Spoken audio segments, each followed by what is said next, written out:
Welcome to Dem Boyz, a podcast that's turning the ball over twice on one play.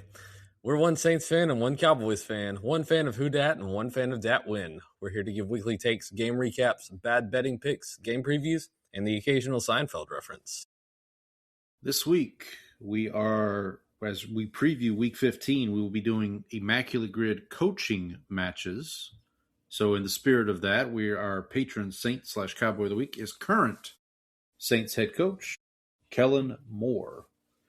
Kellen Christopher Moore was born July 5th, 1988, exactly 1 year before the debut of our favorite show, Brandon, Seinfeld. He was born in Prosser, Washington. Father Tom was the head coach of Prosser High School from 1986. Prosser? I hardly know her. From 1986 to 2008. Winning 21 league titles and 4 state championships. Let's see. I'm skipping through some of this stuff here. Moore. Let's see. Kellen Moore was named Gatorade Player of the Year for the state of Washington. He lettered in football and basketball 3 times each. Was named Velocity Prep Star All-American and First Team All-State and Division IIA MVP by the Seattle Times. He was League Player of the Year, as well as First Team All-League as a sophomore, junior, and senior, and he was Third Team All-State as a junior. He set the Washington State career records for completions and touchdown passes. He also set single-season records for completions as a junior, yards, and touchdown passes as a senior. 67 touchdown passes as a senior. That's a lot. That's quite a few. Let's see what else we got here. One of his teammates, his teammates in high school and in college, was his younger brother Kirby Moore, who is currently, I believe, the offensive coordinator at Missouri. So Kellen Moore attended Boise State. He was a redshirt freshman in 2008. He led the Broncos to an undefeated regular season and a WAC championship, throwing 25 touchdowns and 9 interceptions in 12 games. They lost to TCU in the 2008 Poinsettia Bowl, the first of 2 consecutive bowl meetings for the non-automatic qualifying rivals. Moore was named WAC Freshman of the Year, second team All-Conference. He guided Boise State to a 12-1 record and was named Boise State's most valuable player by a vote of teammates. He was also named to second team All-WAC, and he was the Football Writers Association of America's freshman All-America team. The next year, he threw for a school record 39 touchdowns with only 3 interceptions, led the Broncos to a 14-0 record, another WAC title, and an at-large bid to the Fiesta Bowl against undefeated number 4 ranked TCU. That Fiesta Bowl was controversial because the decision to pit 2 non-automatic qualifying schools against each other instead of having them face automatic qualifying teams. The BCS was criticized for the perception that the risk of both or either team defeating a, quote, power conference team was too great, and that the BCS had TCU and BSU face each other so that the damage of the participation would be minimized. Kellen Moore would finish the 2009 season with the highest passer. Remember when the BCS was the biggest problem? Now we've got this playoff, and maybe we should go back to the computers. That's what I think. He finished the 2009 regular season highest passer efficiency rating in Division 1A of 167.3. That seems pretty good. So in his first 2 years as a starting quarterback, Kellen Moore did not lose a regular season game. He started against TCU in that Fiesta Bowl, played the entire game, no interceptions, no fumbles, led the team on a fourth quarter 78-yard touchdown scoring drive to take the lead for good and win the game 17-10. The next season, he would lead Boise State to a 33-30 victory over Virginia Tech. The game was highly anticipated, received a 6.8 rating, which was nearly twice that of the next most watched game. Moore had 3 touchdown passes, including a game-winning touchdown to Austin Pettis with 1:14 left in the game. As a result, Boise State received 8 first-place votes in the Week 2 AP poll. They moved all the way up to 3rd in the coaches poll. Moore got some Heisman hype He was a finalist for the Davey O'Brien Trophy, the Maxwell Award, and the Manning Award. Those were all won by some guy named Cam Newton that year. Boise State was invited to the 2010 Maco Bowl in Las Vegas, where they beat Utah 26-3. Let's try to wrap up his college career here. In 2011, go ahead. He did. He had quite a bit. He did. Going he on. did have quite a bit. I'm trying to be as brief as I can here. Following an opening season win against Georgia in the Chick-fil-A kickoff game, Moore was featured on the cover of Sports Illustrated. Distributed only in the West. That's odd, but okay, fine. Is with the Boise State defeat of Air Force on October 22nd. This is in 2011, by the way. Moore tied your guy, Colt McCoy, for career wins record with 45. November 5th, the Broncos beat UNLV. Moore broke the record to become the FBS leader in career wins for a starting quarterback at 46. The perfect season, however, was spoiled by a 36-35 loss to TCU. They played TCU a lot. Mm-hmm. Kellen Moore would finish 8th in the Heisman Trophy voting that year. He was one of 3 finalists for the Maxwell Award, along with Andrew Luck and Trent Richardson. The Broncos would beat Arizona State in the 2011 Maco Bowl in Las Vegas. Kellen Moore became the first quarterback in FBS history to win 46 games in his career. His final record was 49-3. He was not drafted in the 2012 NFL Draft, but was signed immediately by the Detroit Lions.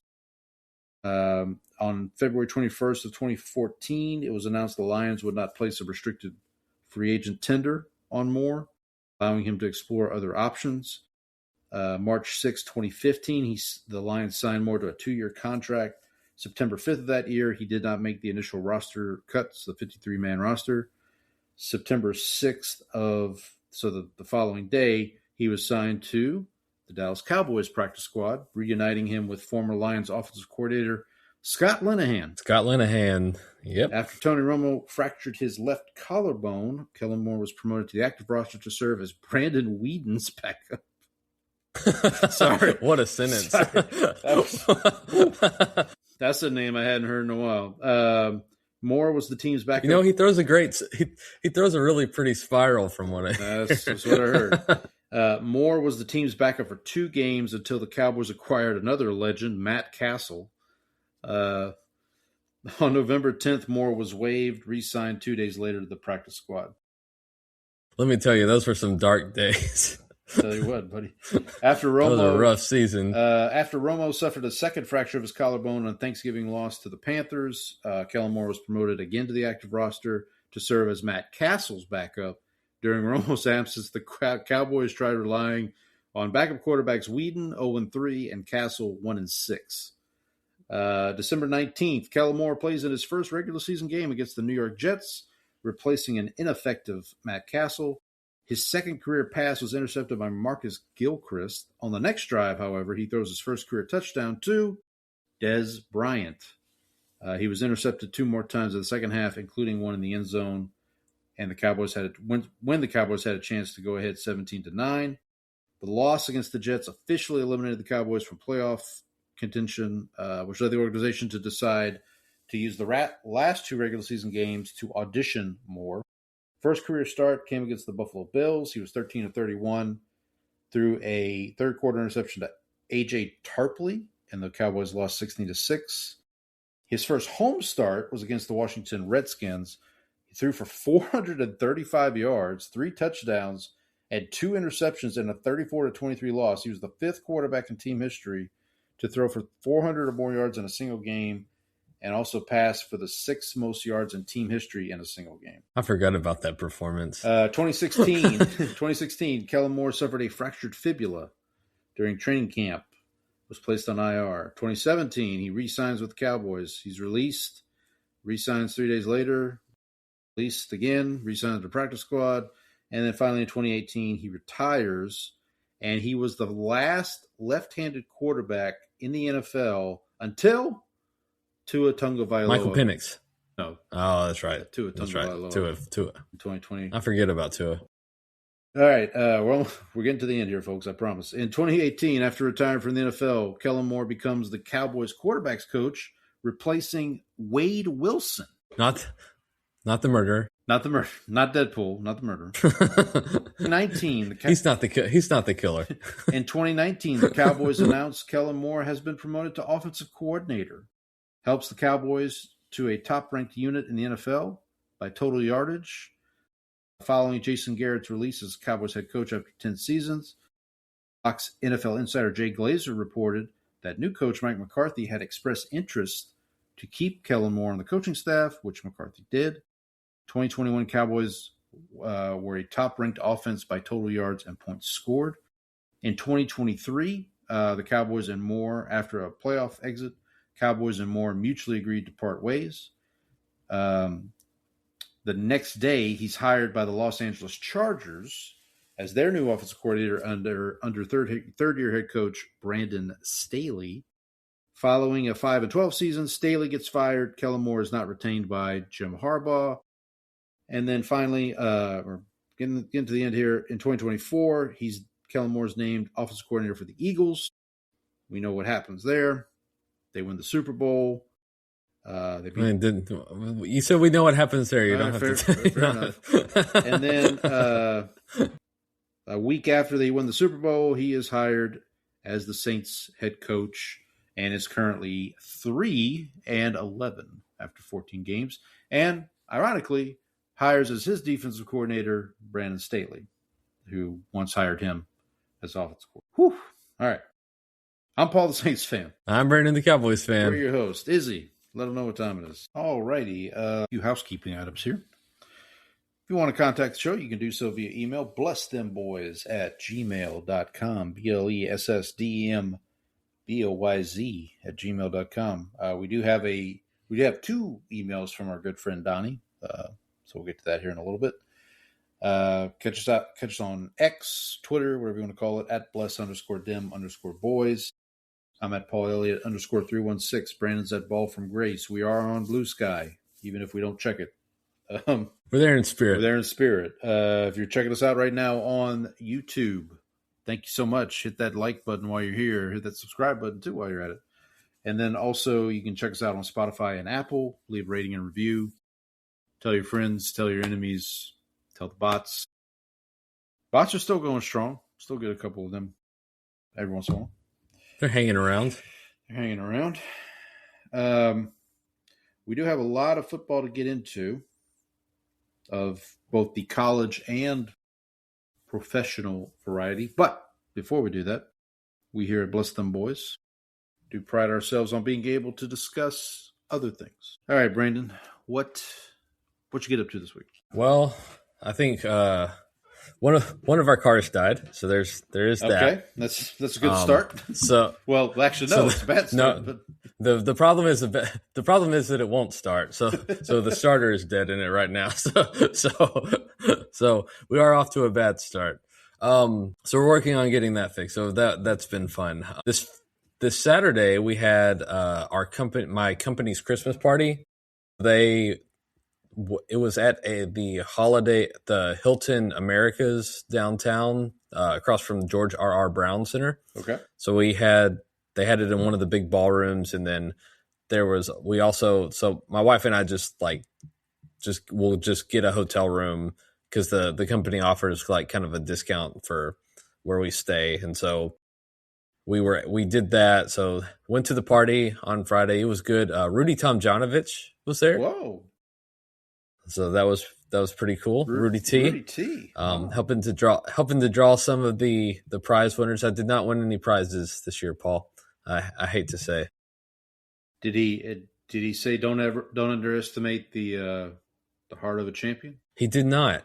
I'm disappointed. Although I was talking to people at certain points, so maybe he said it and I missed it. Got it. So got to be listening. So that was a good time Saturday night. Hung out with coworkers. Ate, drank, be merry. That whole you didn't business. You didn't dance by any chance? I didn't dance. There was no There was no full body dry heave set to music, fortunately. Sweet fancy Moses. I do have a music recommendation this week. Ooh, okay. This album came out a few weeks ago by a band called Sharp Pens, and the album is called Balloon, Balloon, Balloon. Very good. If you're a fan of the Beatles, it's got a really Beatles sound to it. So it's like, especially, probably not more their early stuff, probably their middle to later years sort of sound. Like, but if you're a Beatles fan, like Sgt. Pepper's or like Sergeant Pepper into the Abbey Road and Gotcha. those sort of that sort of sound. I don't think it's full White Album, but it does have like there's a little bit of the psychedelic touch to it, but not too much. It's more. And so if you're into that sort of, it's more Off-White. It's more an Off-White album, right? Yeah, like an Eggshell. Eggshell. Yeah. Did I ever tell you that story about my wife getting the sheets for the house? I think I did. You might have, but let's pretend you didn't. Okay, so when we moved into the house, we had beds and we needed to get sheets for them. Mm-hmm. Well, the beds were the same size, and so I told my wife, I was like, "Hey, get two different colors so that we're able to like keep them separated easily, you know, so we can tell them apart. Right. This one goes to this bed, this one goes to that bed." So now, brilliant decision by me. Like, I don't know how NASA didn't immediately call me up and like say, "Hey, do you want to work on our Mars project?" So just a brilliant plan. And so my wife goes out to Target, and she gets back and she's got the bags, and I was like, "Hey, did you do like I said? Did you get the two different colors?" And she said, "Oh yeah, I did." She said, "I got cream and eggshell." I said, "I do remember." Okay, so you got two white. You got white. Yeah. You got white. You got white. You did not get two different and colors. Little different white. Yeah. Yes, you get. So anyway, but anyway, Balloon, Balloon, Balloon by Sharp Pens is the album recommendation for this week. Watched some Dragon Ball with my oldest. We're making our way through there. We're pretty far in there. I think we're more than halfway. I think we got about two more seasons left. Today I watched episode 3 of season 2 of White Lotus, which is so we're in Italy. The two white we're in Sicilia. Yeah. So the two wives go to the palazzo and like spend the night and have their like little outing together. Yep. That's and then so the guys are. Is that Aubrey Plaza and the other one? I don't know I don't know who the other one is. My apologies. My apologies. The third tenor. Yeah. The other wife. Yeah. Yeah. So then the guys are like partying back at the place, and what's his name? Theo, the guy from Divergent, he's like ordering the hookers up to the room. So you got that going on. You got what's happening with the family? Oh, that one guy is trying to get with what's her name's assistant. What is her name? She's in the Discover commercials. Her name's escapes me right now for some reason. She's in everything. Okay, so she's had a lot of work done. The other wife. The other wife, I believe, is played by Megan Fahy. Fahy, sure. And then Aubrey Plaza. Who the other in the Discovery commercials? I don't know which. The Discover commercials. You know who I'm talking about? She's the masseuse. Oh, Jennifer Coolidge. Jennifer Coolidge, yes. Oh, okay. So her husband has left. Oh, right. She's got her assistant. Yeah, she's got her assistant there, and the guy from the kid from the one Italian family is trying to get with her. Yep. And this company this show just seems designed to like makes you anxious all the time. Is that the premise? Is that the premise of the show? Because that's about how I feel pretty much every moment. Is like something bad's going to happen eventually. Yeah, we're setting up for something terrible. I think Aubrey Plaza's character is like the first character on this show where I have like a little actually feel like sympathetic toward her. Yeah. Most of the other ones, I guess the wife in the first season too, Rachel Daddario's character was also kind of sympathetic. Alexandria Daddario? Alex? Yeah, what did I say? You said Rachel Daddario. That's it. Oh, that's because I knew a girl in college whose last name was like Dedesio, Rachel Dedesio, and I just got see. Anyway, so I did watch one episode of that, and then the other thing. Oh yes, college basketball. I've started off 0 for 2 today, so not a good start for me today. 2-0 over here, buddy. So my record right now is 171 and 118. It's not bad right now. Not bad. Yeah. So wait, are you? So are you betting like every game? Like what? Not every game. No, I'll bet like 10 to 20 games a day. Okay. Just depending on because there are some like lines where I like run my numbers and it's like, oh yeah, I have the same number. Like I'm not going to bet on either side of that just because I'm like too close to the line. Right. But yeah, so I mean, there's a lot of games though, Paul. Like, I am aware. Like, yeah. Well, I mean, yeah. When you're betting on, what was the one you bet? And I was like, okay, Brandon, Utah Tech. Yeah, that's what I was like. We might have to call an intervention here. Like this is. Well, I sent you that one game that was Furman versus Bob Jones or whatever, the Bob Jones Bruins. Yeah, I meant to tell you. I was like, this cannot be. I meant to tell you. This cannot be a real team. In college, I had a professor named Bob Jones. I want to say. Oh well, he did pretty well because he's got his own college in South Carolina right now, and they have a basketball team. There you go.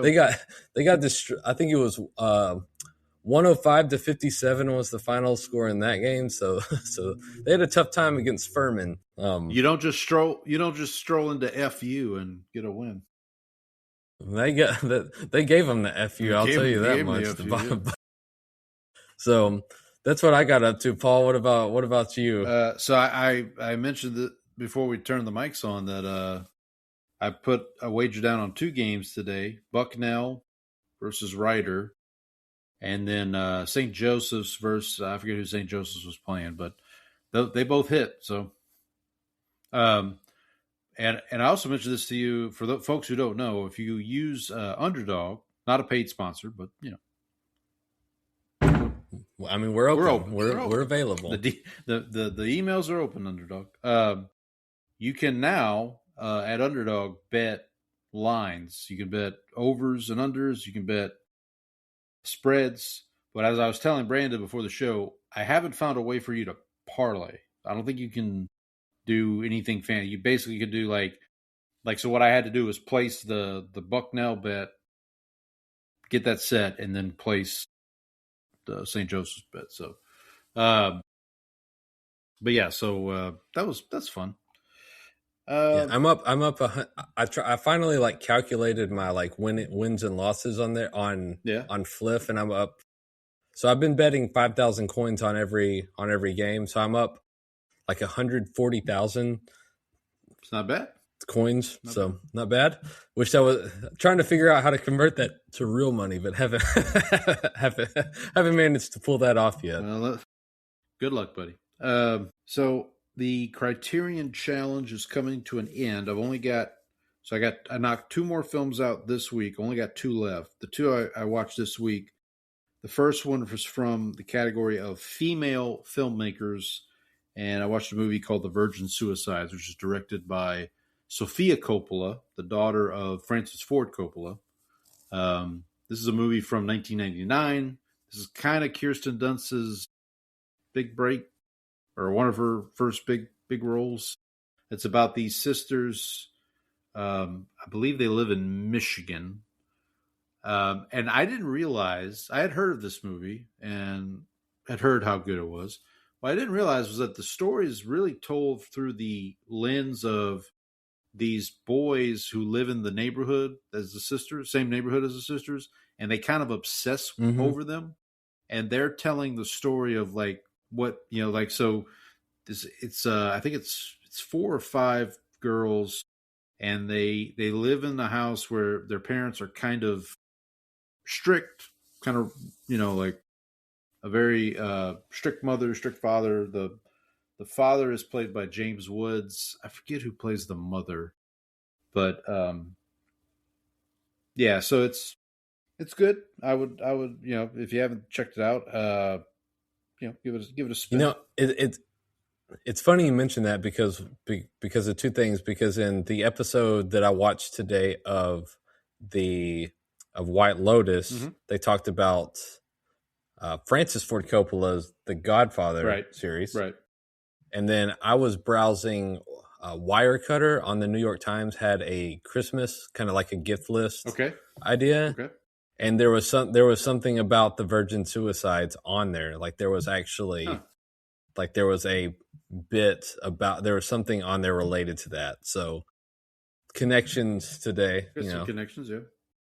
And then the other film is from Ben Wheatley's Criterion Closet Picks. Ben Wheatley is a director. I don't know off the top of my head what he's directed, but I know he's a director. So the movie I picked from his picks is Grey Gardens, which is it's a documentary about this woman and her mother. They are relatives of Jacqueline Kennedy Onassis.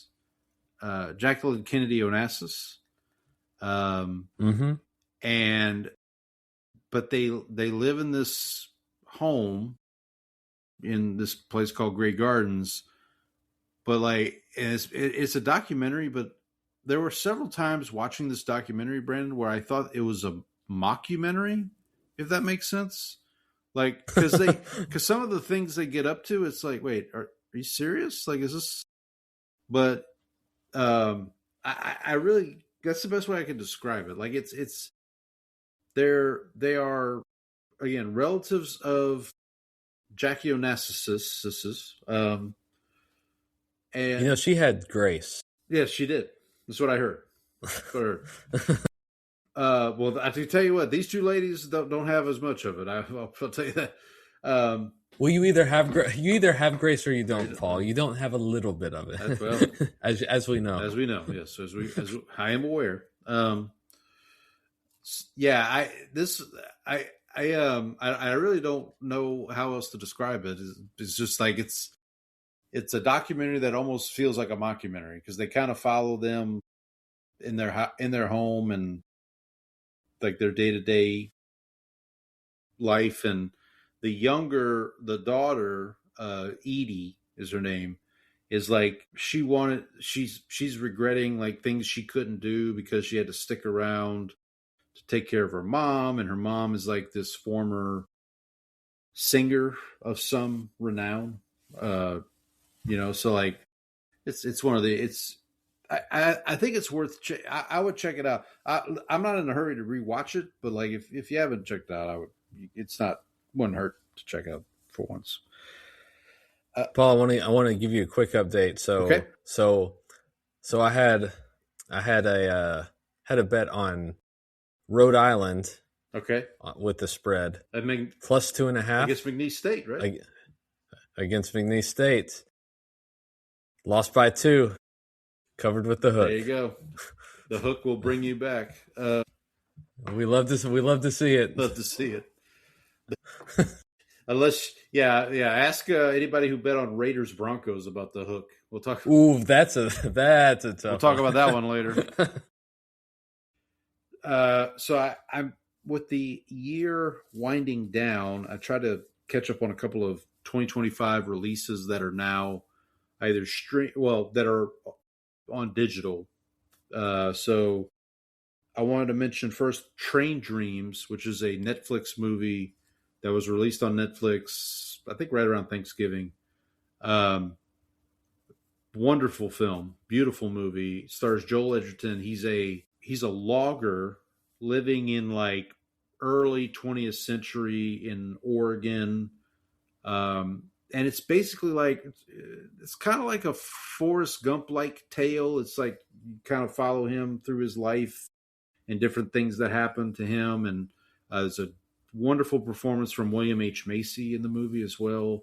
I would highly recommend it. It came highly recommended, and I would also highly recommend it. Another movie I saw over the week is The Long Walk. This is a Stephen King adaptation of one of his. I think it was a book he wrote under his pseudonym. Oh gosh, I can't remember. Kevin Sting. Richard Bachman. Richard Bachman. That's what it was. Which is the same name he wrote The Running Man under, which is obviously also was released this year. Well, you gotta have a walk before you can run. That's true. But basically, this movie tells the story of young men. So this is kind of a dystopian America, and these young men come together every year to do this long walk. And basically the idea is they have to stay over 3 miles an hour. If they don't, they get 3 warnings. And if they have not maintained or retained their speed by the end of those 3 warnings, they get their ticket, which you could probably guess what that means.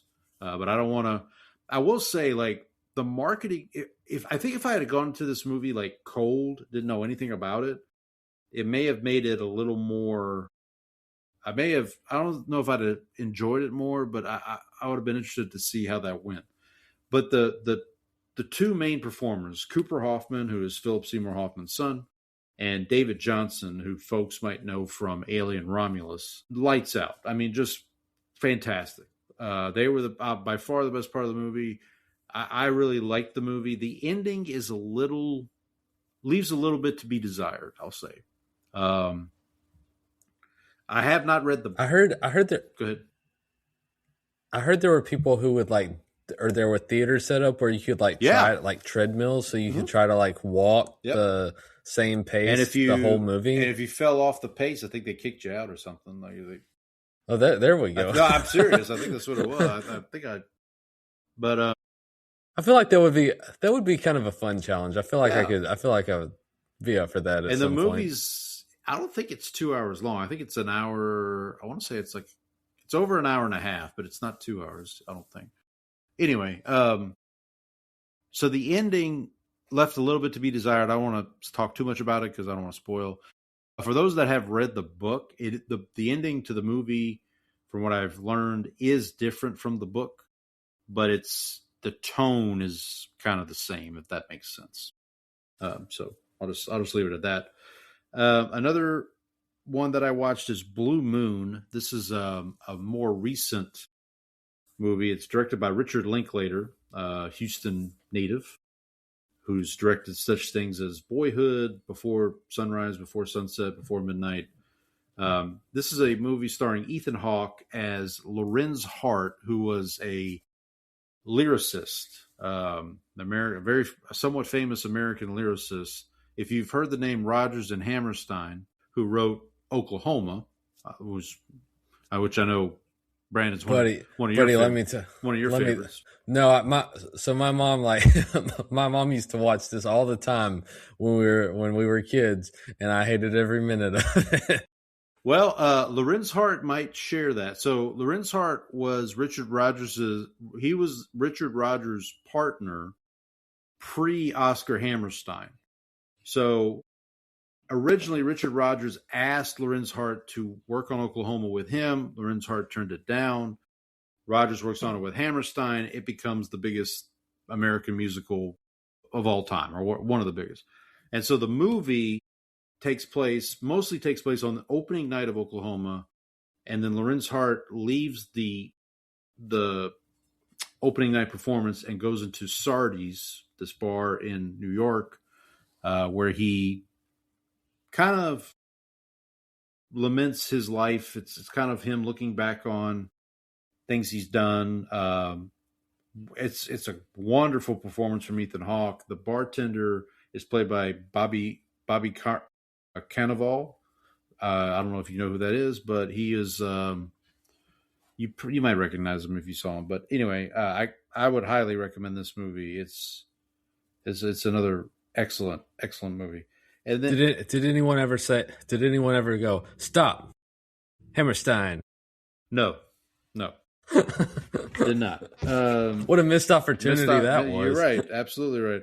Also has a Blue Moon also features a quite a lovely performance from Margaret Qualley, who you does it have that song Blue Moon? It does, yeah. So yeah.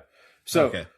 Here's my dumb moment of the week. I did not make that connection until like 15 minutes into the movie. I was like, oh yeah, that's why they're calling it Blue Moon. Like, there's a well, I knew there was a song. I just didn't realize Lorenz Hart, wrote the lyrics to it. Like, I didn't make that connection. Anyway, the last one I'll mention is Companion. This is a sci-fi, kind of a horror movie from the year. Stars Jack Quaid and Sophie Thatcher. Folks might know Sophie Thatcher from Heretic. I think I talked about Heretic before. But again, this is another movie where the less you know going in, the better. But basically, Jack Quaid and Sophie Thatcher go off for like a weekend getaway with some friends, and things are, I'll just say it this way, things are not as they seem. I'll just leave it at that. So when you said Heretic, for some reason my mind went to Hereditary. No, Heretic. Which I'm up. Thank you to everybody who I changed my and this week 2025, or at least of the movies that I saw. So, if you want to check that out, and Train Dreams that I just talked about is one of the four. So it's Train Dreams, One Battle After Another, Sinners, and 28 Years Later. Those are my four right now. So would you like to? Do you know what Sophie Thatcher's middle name is? Oh, I think I did know this. It's not Michelle, is it? No, it's a biblical name. Got me, buddy. Bathsheba. Oh wow, that is a biblical name. That's a deep cut. I don't know. I don't know if I. I don't know if I wanted. That's a deep cut. That's great. I don't know if I want to name my daughter after the woman who was like assaulted by King David. You got some better characters to name your daughter after. All right, buddy. Anyway, I don't know how we're going to transition out of that, but let's And now for something completely different. Now for something completely different. So college football. So the regular season. Well, I guess the conference championships wrapped up over the weekend. I finished for the week. I was 6-3. Finished the season 88-61. I'm in the top. I think my final ranking was like in the 300. Had a good finish to the season. You were pretty good too. 5-4, 83-66.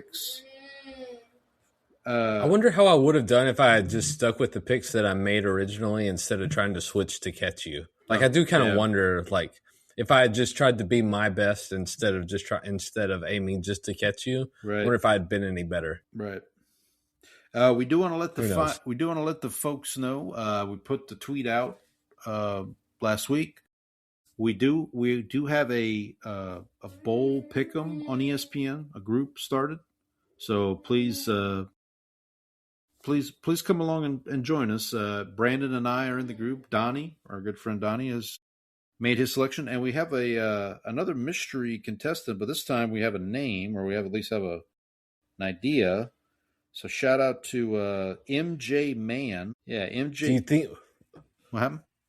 What is Michael Mann's middle name? Ooh, maybe it is Michael Mann. Maybe it is famed director Michael Mann. Maybe it is. Well, whoever you are, MJ Man, we salute you and good luck to you. All right, Brandon, you ready to? We're gonna kind of run through these picks here. Can I make a suggestion? All right. Let's pick all of them, but then when we get to the quarterfinals of the playoff, we'll just hold off until we know who's actually playing. Right. All right, here we go. Let me get my voice. That Kellen Moore intro warmed me up a little bit. Really took it out of you. All right, we're going to start with the Cricket Celebration Bowl. This is the champions of the MEAC and the SWAC conferences. South Carolina State against Prairie View A&M. Prairie View A&M actually right down the street from us here, not too far. That is correct. Prairie View is getting 1.5 points. I think I'm going to take the 1.5 with Prairie View A&M. I will take South Carolina State. I will take the Bulldogs. All right. Up next, speaking of Kellen Moore, Boise State against Washington in the. Can I let me add one thing? I'm going to take the South Carolina State Bulldogs just based on the fact that they got a dog in their mascot is a dog in a sweater, like their logo has a dog in a sweater walking with a ball cap on, like that. That's pretty good. That goes hard. You make a fair point. Boise State, Washington. This is the Bucked Up LA Bowl. Oh, all right. This is the Chris Peterson Bowl, right? Didn't Chris Peterson coach both of these teams, I believe? That's right. Wait, was Chris Peterson Washington or Washington State? I think he was Washington. Thought he was Washington. All right, so Boise State getting 8.5. We got Andy in the chat. Andy said he's going to join too. So shout out to Andy. All right, get in there, Andy. Andy's here to make sure we don't talk bad about the Bears. Yeah, he's also here to tell Donnie that he sucks. That too. Let's see. I'll let you go first, Brandon. Where are you going in this? In honor of the show's patron saint / cowboy, I will be taking the Boise State plus the points. Yeah, I'll do the same thing. What the hell? All right. Up next, we've got is this IS4S Salute to Veterans Bowl? Okay. Troy, shout out to Marcus Ware, against Jacksonville State. Troy laying 3.5. I think I'll lay the 3.5 for Troy. I am laying the points with Troy. Update from Andy. Donnie certainly does suck. All right, that's good to know. Up next, we got Staff DNA Cure Bowl, Old Dominion. Buddy, the names of these bowls are incredible. There's something else. I'm just reporting the news, man. I don't know what to tell you. Old Dominion against South Florida. South Florida just hired who was the coach that they just hired? Brian Hartline from Ohio State, the wide receivers coach from Ohio State. Also, former receiver Brian Hartline. Former receiver. Played for the Dolphins? Sure. But he basically all those good receivers that came out of Ohio State over the last couple of years, Brian Hartline was their coach. So I'm gonna lay the points with South Florida. I'm gonna go minus. I am laying the points with South Florida, and I will confirm Brian Hartline, wide receiver for the Miami Dolphins and the Cleveland Browns. There you go. Up next, we've got and he had 2 1,000-yard receiving seasons for the Dolphins. Oh, how about that? Future immaculate grid. Yeah. How about that? Good for him. All right. The 6'8", not 6'7", 6'8" Ventures Bowl. Louisiana Ragin' Cajuns against the Delaware Blue Hens. Shout out to Joe Flacco, Delaware alum. The Ragin' Cajuns laying 2.5. I guess I have to lay the 2.5 with my. I will lay the 2.5 as well. And did we both lay the points with South Florida? Is that right? Yes, I did too. Up next, Myrtle Beach Bowl, Kennesaw State against Western Michigan. The Broncos of Western Michigan laying 4.5. Shout out to Marshawn Nealon. I will be laying the 4.5 with the Broncos. I'm taking Kennesaw State plus the points. Alrighty. I don't have a strong inclination. I just feel like that's the right side. I'm just laying the points because of Marshawn Nealon. Yeah. You know what? I'm going to do that too. Forget it. I bullied you into it. You did. All right, up next, we got the Union Home Mortgage Gasparilla Bowl. Not Sarsaparilla. Not Sarsaparilla. Gasparilla. Your team, the Memphis Tigers, against the North Carolina State Wolfpack. I guess I'll take the 4.5. Memphis is getting. Yeah, so this is interesting because I think Memphis is good, but I also worry that they're going to lose a bunch of people because they just lost their coach, right? They lost their coach, and I'm worried. I may switch this if I start to see a bunch of players pulling out of it. But I will for now. I'll take Memphis. We could talk about after we make all the picks. We could talk. Maybe now's a good time to talk about all the teams that decided not to do bowl games. Obviously, Notre Dame being the biggest one, the big one. But like Iowa State, which Iowa State makes sense. They just lost their coach to Penn State. Kansas State, I think, also declined. So, I got no problem. Rick Neuheisel was on somebody's show this week, and he thinks they're going to get to a point where the bowl games are going to be at the beginning of the season as opposed to the end. But I don't know. We'll see. All right, up next. Now we get into the college football playoff here. We'll start first round game, the Jalen Hurts Bowl, Alabama at Oklahoma. The Sooners are the home underdogs. They are getting 1.5. Winner of this game travels to Pasadena to take on the Indiana Hoosiers, the Rose Bowl. I guess I'm going to lay the 1.5 with Alabama. I don't understand this line because, like, Alabama moved the ball all over OU when they played, and the only reason OU won that game is because mistakes. Alabama turned the ball over like 5 times. Yeah. So, like, this seems like an easy Alabama minus the 1.5 all day for me here. Yeah. This is one of 2 rematches in the college football playoff first round. We'll get to the other one here in a second.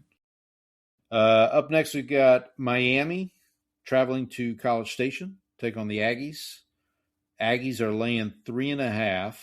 Winner of this game will play Ohio. Does this one go to? Oh, yeah, this one goes to. Yeah, it does. Ohio State. It goes to Ohio State. In the what bowl though? Is it that's not the orange? It's not the sugar. The Rose Fiesta? Is it the Fiesta Bowl? I think it's the Fiesta. Rose Bowl is Indiana against the Rose Bowl because they're the number 1 seed. Well, I would like to agree. I'm posting Andy's comment here because I agree. Can both teams? What the Miami A&M? I assume that's what he's talking. He just said I just saw him put that up, so sure. I assume that he is referring to that. To answer the question, no, both teams cannot lose. That's not how this works. I'm going to take the 3.5 with Miami. What the hell? Well, I'll lay the points with A&M. This would be funny though because I've been on the giant crusade of A&M ain't played nobody, right? and so it would serve them right if they lost to Stetson. Okay. Is it Stetson? No, not Stetson Bennett. No, Carson Beck. Carson Beck, yeah. Carson Beck. All right, up next. This is the second rematch that I mentioned. Tulane traveling to Oxford to play Ole Miss. The Tulane Green Wave getting 16.5 points. So very interesting here. Ole Miss opted to not let Lane Kiffin coach, while Tulane is opting to let John Summerall, I believe, if I'm not mistaken, Summerall is coaching this game, right? Tulane in the membrane. Yes. Yes, I think he is. So now Ole Miss put belt to ass earlier this season against Tulane. So I don't. And by the way, the winner of this game gets to go to the Sugar Bowl against Georgia, which would be interesting for Tulane because it basically would be a home game for them if they got that far. I guess I'll lay the 16.5. I'm gonna take the points. I'm gonna say that the Lane Kiffin saga is playing an emotional impact here. Yeah. Oh, Andy's confirmed 2 things. First, he said it was for Bama, Oklahoma. Both teams can lose. Yeah. Okay. Yeah, can both teams lose? Yeah. But he does confirm that Summerall is coaching. All right. Well, good for them. Good for them. And then finally, we have James Madison against Oregon. The winner of this game goes to the Orange Bowl to play Texas Tech. James Madison is getting 20.5 points. So let me ask you this question, Brandon. Mm-hmm. Does either Tulane or James Madison have to win in order for the playoff committee to be vindicated in this? No, but I think it'd be nice if they don't have to win, but I think they need to compete. If they both get confirmed, curb stomped. It's going to be it'll be a little bit. If this turns into like Penn State versus SMU last year, or what was the other one? Right. There was another game like that. I'm gonna lay the points with Oregon here. Yeah, I'm laying the points here too. By the way, the money line for Oregon is minus 2,100, according to ESPN. But if they lose that game, you wow. better not show. Everybody's getting left on the tarmac at that. They're getting shipped off to Siberia. Talk about some lame ducks. All right, so we will pick the remainder of the college football playoff games. Once we know the quarterfinals and all that stuff. So. Let's move back to the regularly scheduled bowls. The famous Idaho Potato Bowl, Washington State and Utah State. Utah State laying 2.5. I'm going to take the points with Washington State. When you said the famous Idaho Potato Bowl, I thought you were calling it famous, but it is actually called the famous Idaho. If you just name it that, then it's automatically famous, right? Yeah. There you go. I'm taking Washington State plus the 2.5. All right. Shout out to rest in peace to Mike Leach, coach and legend there.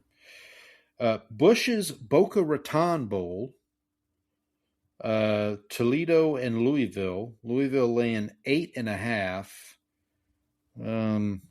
I don't know. I guess I'm laying 8.5 with Louisville. So. Yeah, I'm going with Louisville. The New Orleans Bowl.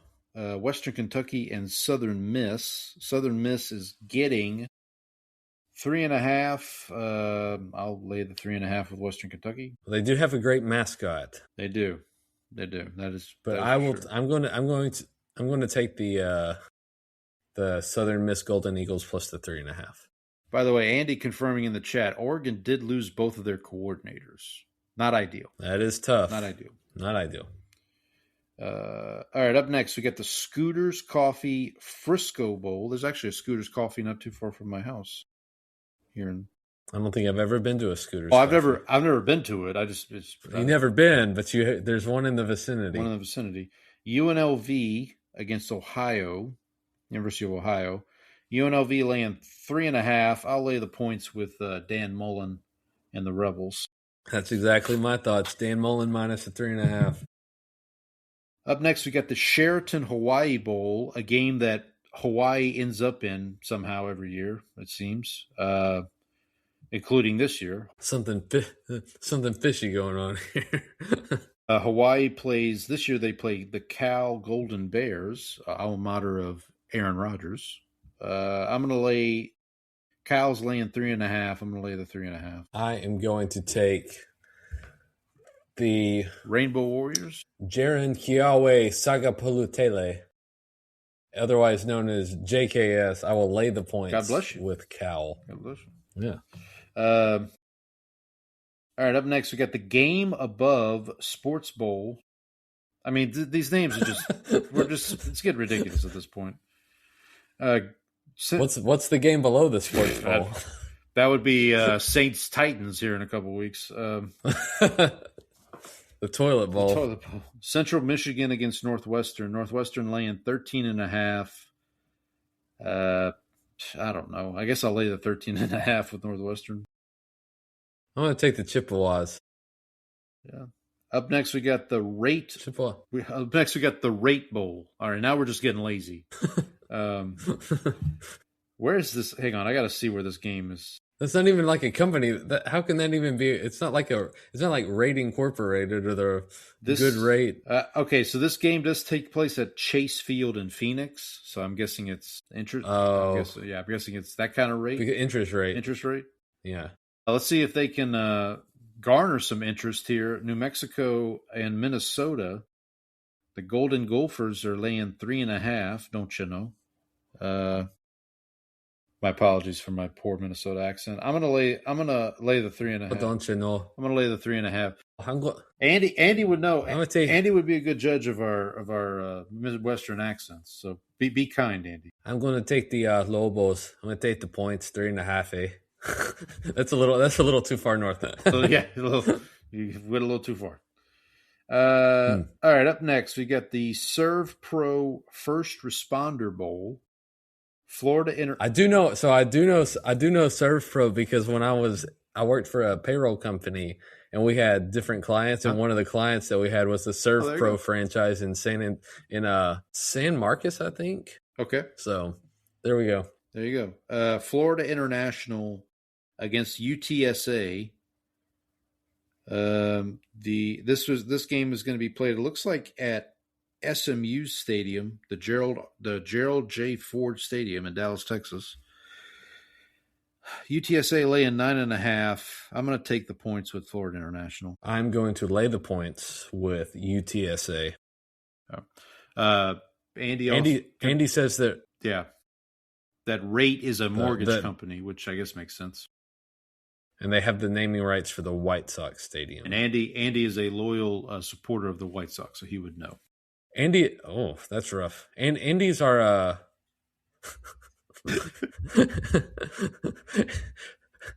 Oh man, I'm sorry. This is the way you say. Oh, that's rough. Andy's our stat boy. Yeah, like Tony Reale. He's our Tony Reale for the night. Yeah, we appreciate it. Andy Reale. Yeah, there you go. Up next, we got Go Bowling Military Bowl. Okay, listen, can we get a better sponsor for the Military Bowl, for God's sakes? The Go Bowling? Jesus. Shouldn't they be working on their shouldn't they be working on their drills? Just call it the Military Bowl. Like, why do we even whatever. USAA can't sponsor the Military Bowl, for God's sake. No wonder we're gonna lose the war to China in the war games. We're too busy, all our troops are too busy bowling. Pittsburgh against East Carolina. Pitt Panthers are laying 6.5. I'm going to lay the 6.5 with the Panthers. I'm going to take East Carolina here. You going with the Pirates? East Carolina did beat Memphis this year. There you go.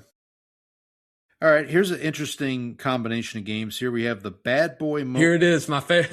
This is my favorite sponsor, Bad Boy Mowers. There you go. The Pinstripe Bowl. This one's played in Yankee Stadium. Penn State against Clemson. Clemson laying 1.5. I'll take the Nittany Lions. I'll take the 1.5.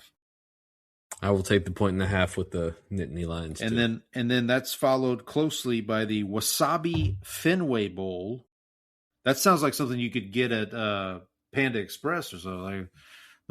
Would you like some wasabi? Would you like the green monster wasabi? Yeah, you want the Fenway Bowl or the Yankee Stadium Bowl? UConn against Army. Army laying 2.5. I'll lay the 2.5 with Army. Give me the Huskies. By the way, did the Huskies just lose Jim Mora as their coach? Didn't he leave? Did he go somewhere else? Yeah, I think he. Because I think like the job he took, it's like, why would you leave UConn to take that job? I don't. Maybe Andy can correct us here. But anyway, I'm taking.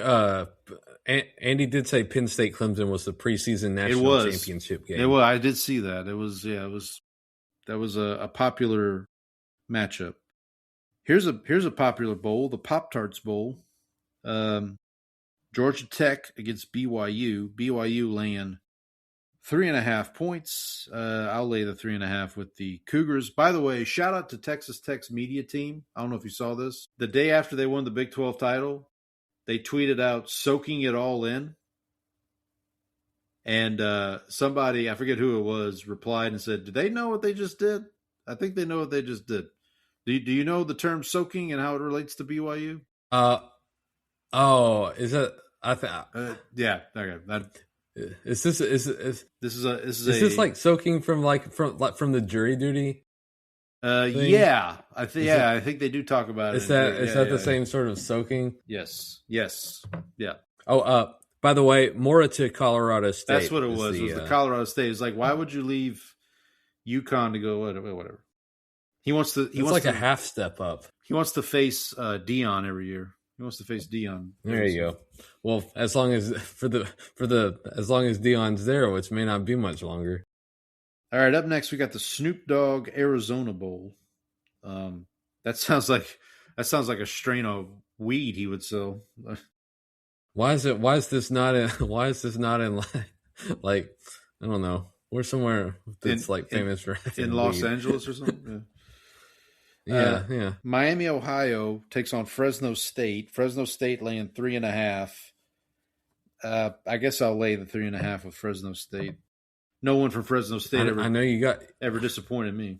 I know you got to roll with you got to roll with your boy. I will take Miami plus the points. All right, up next we got the I hope I'm pronouncing this right, the Isleta, New Mexico Bowl. North Texas against San Diego State. North Texas laying 5.5. I'm going to lay the 5.5 with the mean green. Yes, thank you, Andy. Yes, Andy. That's what it is. Andy and I are on the same. We're on the same wavelength. All right, I will also lay the points with the mean green with North Texas. All right, up next we got the Tax Slayer Gator Bowl. I think Tax Slayer is like one of the most seniored sponsors of a bowl game. Like I think they've been the Gator Bowl sponsor for quite a while. As in they appeal to seniors? Is that what? Well, that too. Tax. Virginia against Missouri. Missouri laying 7.5. I'll lay the 7.5 with Missouri. I'll take the points. You're going to be cavalier about it? I will be cavalier. All right, this game. All right, so on December 27th, buddy, don't try to go downtown Houston because the Kinder's Texas Bowl is LSU and University of Houston. That's going to be a parking lot in downtown Houston. That game's a DWI waiting to happen. Seriously, yeah. Shout out to all of Houston's finest. Got to work that day. LSU is getting 3.5 points against Houston. It's pretty bad. I'm going to take the points. Yeah, I think I will too. Surely. Yeah, nothing bad can happen here, right? All right, up next, we've got the J-Lab, not J-Lo, J-Lab, Birmingham Bowl. Georgia Southern and Appalachian State. Appalachian State at 5-7 because other people didn't want to go to this bowl. Appalachian State gets to go. That's basically what happened. I think both of these teams are in the same conference for what it's worth. Georgia Southern. Yeah, imagine being App State and being like, we got our bowl invitation. It's like, you're only getting in because nobody else wanted to come. Georgia Southern's laying 3.5. What the hell? I'll lay 3.5 with Georgia Southern. Yeah, I think I will bet against the team that, probably shouldn't have been there. Right. Up next, the Radiance Technologies Independence Bowl in good old Shreveport, Louisiana. I actually went to this bowl game one year. I want to say it was Nick Saban's first or second year at Alabama. Alabama was in the Independence Bowl against Oklahoma State. Ended up losing, but I did go see a Cowboys preseason game one year at that stadium. At Independence Stadium? I think against the Saints. Yeah, it might have been. That would make sense. Yeah. But think about this. So I went to the Independence Bowl. It was Oklahoma State, Alabama. This year, it's Coastal Carolina and Louisiana Tech. So somewhat of a home game for Louisiana Tech. They're laying 9.5 points. I'll lay 9.5 points with Louisiana. Yeah, I feel like since they're going to have a little bit of a home field advantage, I would love to take the Chanticleers here just because Chanticleers is right. Fantastic. By the fantastic name. Shout out to Donnie who tweeted that video I talked about last week of the Coastal Carolina coach talking about the difference between cats and dogs. Yeah, exactly. So, but I will take Louisiana Tech and lay the points as well. Shout out to Carl Malone, alumni of Louisiana Tech. All right, up next, Liberty Mutual Music City Bowl.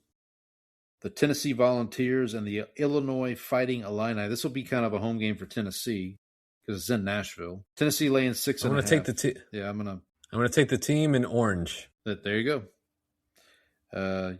I'll lay 6.5 with the Volunteers. I will lay the 6.5, and I will also give you an update on what a Chanticleer is. Please, a Chanticleer is a proud, fierce rooster, a name derived from Chaucer's Canterbury Tales, famously the witty hero rooster in The Nun's Priest's Tale, and is also, as we know, the mascot for Coastal Carolina. Little Jerry? Representing courage, the new day, and a symbol of pride. I really would love it if their mascot was Little Jerry. Like if it was just. There we go. I might have to change my pick. I might have to consider that next time. All right, up next we got the Valero Alamo Bowl. USC against TCU. TCU getting 6.5. I'm going to lay the points with the Trojans. I'll take the points with the Horned Frogs.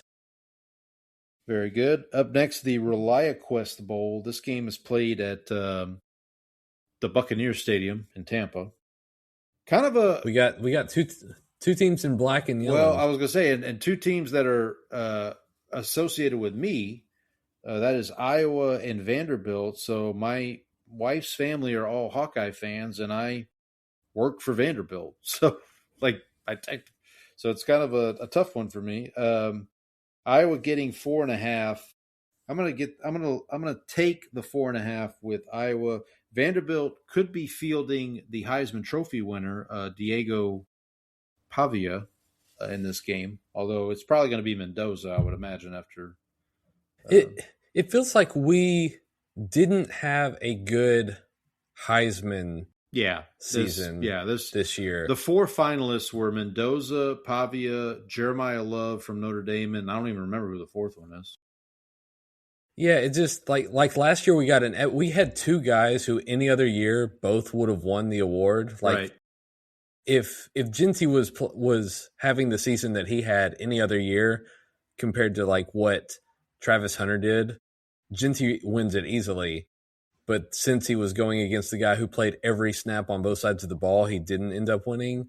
This year is just like pretty mediocre. This feels like a Jason White Heisman sort of year. Yeah. Shout out to Jason White. Jason White's catching strays on our show.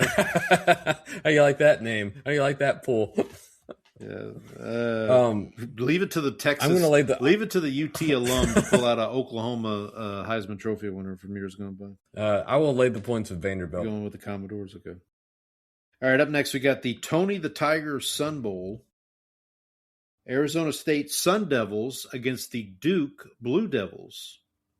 This matchup is absolutely devilish. It is absolutely devilish, and hopefully it is great. I hear the winning team will get to pick a Tony the Tiger to send into a toaster and eat. Yeah, they should have put these two in the Pop-Tarts bowl. Yeah, there you go. Anyway, Duke is laying 1.5. I don't know. I'll lay the 1.5 with Duke. What the hell? I'm laying the 1.5. All right. It's the ACC champion. That's the ACC champion. Yeah, by the way. Yeah, that's Duke Blue Devils, by the way. whose coach with a straight face said that they should be in the playoff, but is what it is. The Cheez-It Citrus Bowl. Here's one you're going to be watching, buddy. Michigan.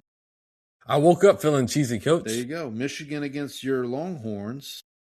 Your Longhorns are laying 5.5. How are we feeling about Arch Manning? Is Arch Manning coming back next year? That I have no idea. Okay. I have no inclination one way or the other. It'll be interesting to see. I'm gonna take the 5.5 with the Wolverines here. I'm actually gonna lay the points here, which is your right. Your right to do so. I will, and I will note that I told you this, but the UT played Michigan in the Rose Bowl senior year of high school. I remember this game, which was just like after I had just like committed and decided, like had applied there, was planning to go there. They had this game. Me and my roommate, the guy who he was on the tennis team with me, ended up going to UT as well. Was my roommate for first 3 years of college. we watched this game in our tennis building.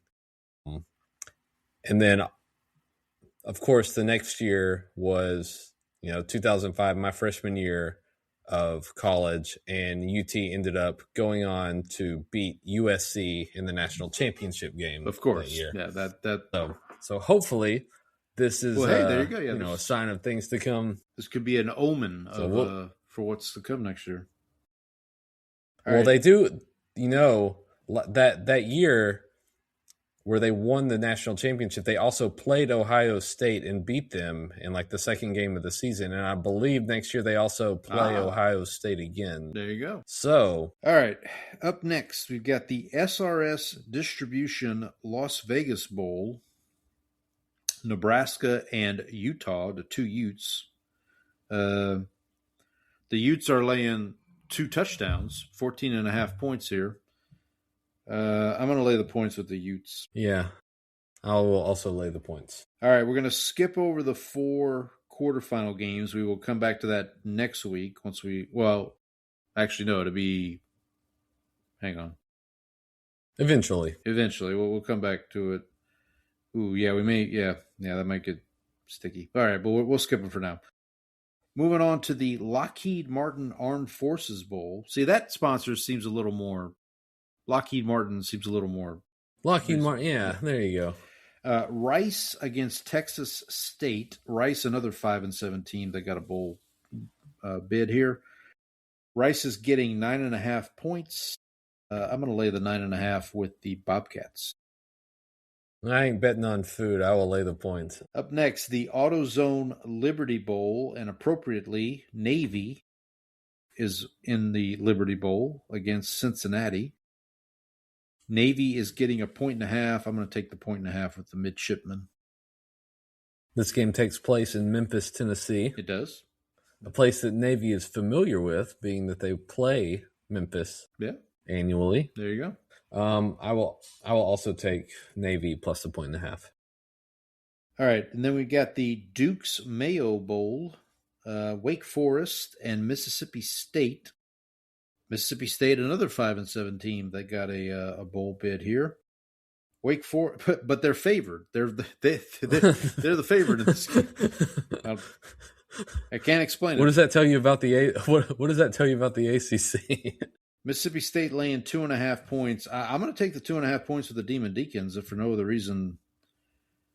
Like, got to show some pride. I'm going to lay the points here.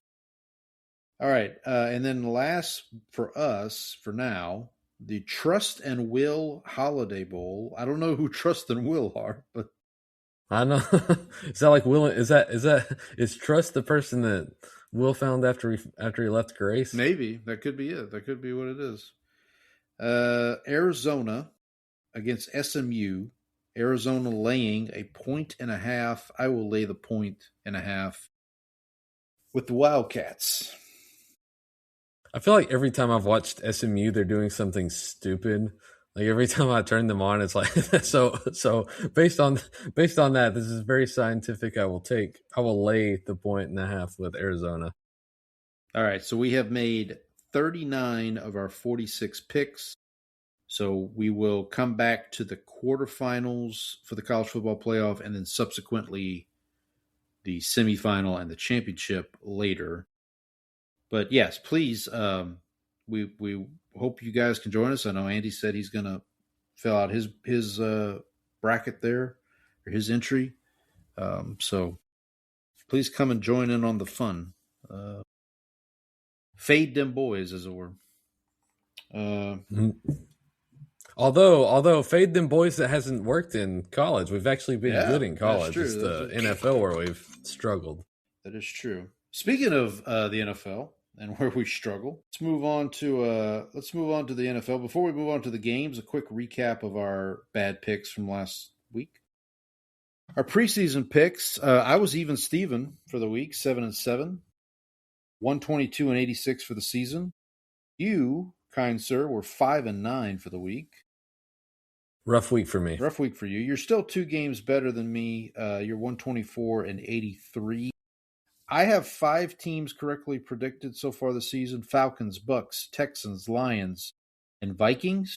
You have 4, Jets, Texans, Giants, and Falcons. So we both had the Falcons and the Texans correct so far.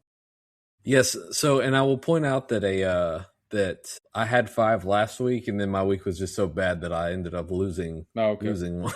There you go.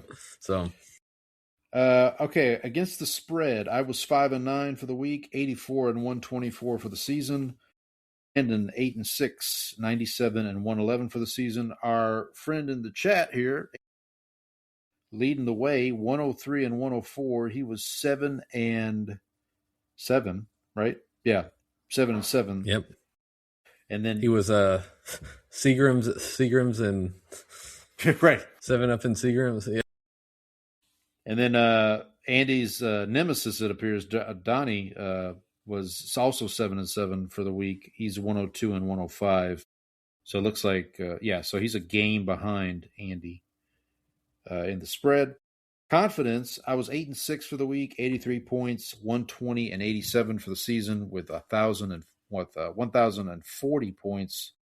Brandon's still leading the way, 10-4 for the week, 76 points, 132 and 75, 1,163 points. So I'm in second place, but I think that's only because Andy missed a week. Missed a week of picks. Andy and Donnie, Andy and Donnie forgot to put in their picks one. Andy number 1, Dem Boyz, blah. Yeah, that's about right. That one's not going on the screen, Andy. I award you no points, and may God have mercy on your soul. But he says in his best Iron Sheik. Iron Sheik, of course. Okay, so no team clinched their over or under this week, so we're still at 12 teams settled so far. I was still leading the way at 8-4. I didn't post. I don't have the standings here, but I know I'm 8-4. So feather in my cap. And then finally, our win-loss game for the season. I am through 14 weeks. I am leading 130-1. Which of us has Colts losses? Is it me or you? You. Okay, so I might get a boost here coming up. We'll talk about that in a little bit. But all right, buddy. Let's move on to one of our new segments here, where we got to support the team. Oh, hold on. Sorry. Yeah, that's fine. I was trying to open up the picks thing so I could actually make my picks, and then gotcha. Firefox is not wanting to. Come on, play. Come on, putty. I wish you'd have had that in the clip when he's like, "Let's get it on." He claps. Well, that was the end, right? But no, that was me clapping. That wasn't him. Oh, okay. All right, I'm gonna let you kick off here. I'm gonna go get some water while you wallow in your self-pity here. This is okay. Yeah, so this was the Cowboys defense from the beginning of the season, just showing itself again. The offense had a pretty rough day as well. I think there was a Pickens incident. He had one of those games where he was sort of loafing on a couple of passes. Didn't look like he was running routes as hard. I don't know what the story behind that was, which is really odd just because of the timing of it, because he's been really well behaved up until this point, and then just decided to just seem like he checked out of this game, which he hasn't done pretty much all year. CD was actually carrying the offense for a while until he went out with the concussion. They say he's progressing, so hopefully he's back in time for the game this Sunday night. There was also the fact that like the special teams, so like the Cowboys got this to 30-27 at one point, and then as soon as they kicked off, like the Lions had the ball like right back at their own 40. So the kick coverage was terrible. And then any time that the Cowboys like seemed to get it close, they just weren't able to put any pressure on. Detroit was getting Jahmyr Gibbs matched up against the Cowboys linebackers, which was a problem and kind of what you expected to be the issue. They weren't really able to get pressure on Goff, which you thought they were Detroit's offensive line, especially on the interior, has been beat up. And so you expected that they would have been able to actually get some pressure on the interior with their defensive tackles, and they were never able to. And so they were sort of like Dallas was sort of chasing the game for a while, and the fact that they got close and it seemed like maybe they had a chance, but just the defense was never able to slow Detroit down, which really just like it looked like they had reverted back to the start of the year defense. One of the other things, like one of the touchdown pass to Tesla, like you have Siobhan Ravel trying to play what looks to be like a cover three, just trying to get deep in his third. And like Ravel's strength coming out of college was man coverage. And so you've got this guy whose strength is man coverage trying to sit back in his own. It's just like nothing. The game plan against Detroit did not seem cohesive on the defensive end, and Detroit was able to basically get the matchups that they want to exploit the players that they wanted to on Dallas's defense. And then, like I said, the special teams were the kickoff coverage was horrendous. And so Detroit was starting in plus territory pretty much the whole night. So there was that. Just a lot of miscues. I think also like I didn't like the fact that they didn't go for it at the end of toward the end of the half. They had like a 4th and short in Detroit side of the field. They opted for a long field goal, made it, but Detroit had 50 seconds left. But due to the fact that the kick coverage was so bad and the defense couldn't get any stops, like Detroit basically just marched straight down the field and was able to kick a field goal of their own to, so basically negated the Cowboys' points there. So it was just really bad defensive game. I don't think Dak had his best game. He settled in eventually, but like once he lost CeeDee Lamb, and George Pickens was checked out, like things just sort of the offense kind of stalled a little bit too. So that was it, Paul. Okay. I did want to mention what I'd like to do as we review the games here for each of the teams. I'd like to take a quick pulse check of the coach and the quarterback. So for this game, for the Cowboys, you're good. Like Schottenheimer's going to be back next year. Dak's going to be back next year. No problem. Defensive coordinator might be. We're not going to worry about that. We're not going. For the Lions, I mean, Campbell will be back, but they've got to start thinking about the post-Goff period, right? Like I know they drafted Hendon Hooker like last year or year before. I just don't know. Is Goff getting to a point where like he's gonna? I think Andy's laughing about our defensive coordinator. What does Andy know about Matt Eberflus? I'm sure he has lots of. I'm sure he has lots of positive things to say about it. We can't put those on the screen. Can't put those comments on. No. But so I'm just, that's the only thing I would be curious with Detroit is like, do they maybe, depending on where they finish, if they don't make the playoffs, maybe they go into the offseason looking for a young quarterback to kind of bring up behind Goff moving forward. Yeah, the problem is you're probably not going to – I guess it depends. I mean, maybe I don't know if they would spend the first round pick on one yet. I don't think first round pick, but like if they find somebody that, you know how this goes, you find a prospect you like in the second or third round and you just feel good about, I don't know, just food for thought. So the Saints actually won a game. Presented by Dirk Johnson. You don't seem as excited as you normally would. Okay, so here's the thing. For such an occurrence. Here's the thing. The Titans also won a game, so the Saints actually screwed up in reverse here because if they had lost, then their draft pick would have been higher. But I will take Tyler Shough playing as well as he did under the conditions in which he played as well as he did over better draft position any day. I mean, this game was ugly. It was in the rain. Shough was, I mean, he's playing with backup offensive linemen. He's got the Devin Neal, who's our rookie running back out of Kansas, is starting. Kamara's not even playing. And Shough plays one of his better games. I mean, he has 2 rushing touchdowns. He has the one at the end. I don't know if you've heard the Kevin Harlan call of that. Excuse me. I have not. Of that run.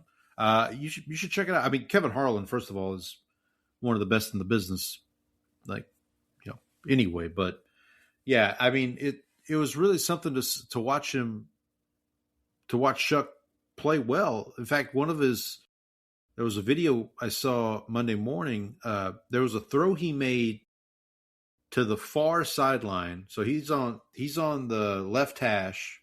They're on the left hash, and he makes the throw to the right sideline. And his arm gets hit as he throws. So he can't even fully complete his motion, and the ball still gets there to, I think it was Olave or maybe Valet, one of them. So, like, he definitely has the arm talent. I mean, he's definitely improved since the preseason. I sent you the tweet from Jeff Duncan that said, had he been starting the whole time, the Saints would be competing for the division. Settle down, Jeff. Like, let's just settle down. Settle down. It's just like people. Yeah, it's not like the reason he is here is because he took all that time to develop. Right.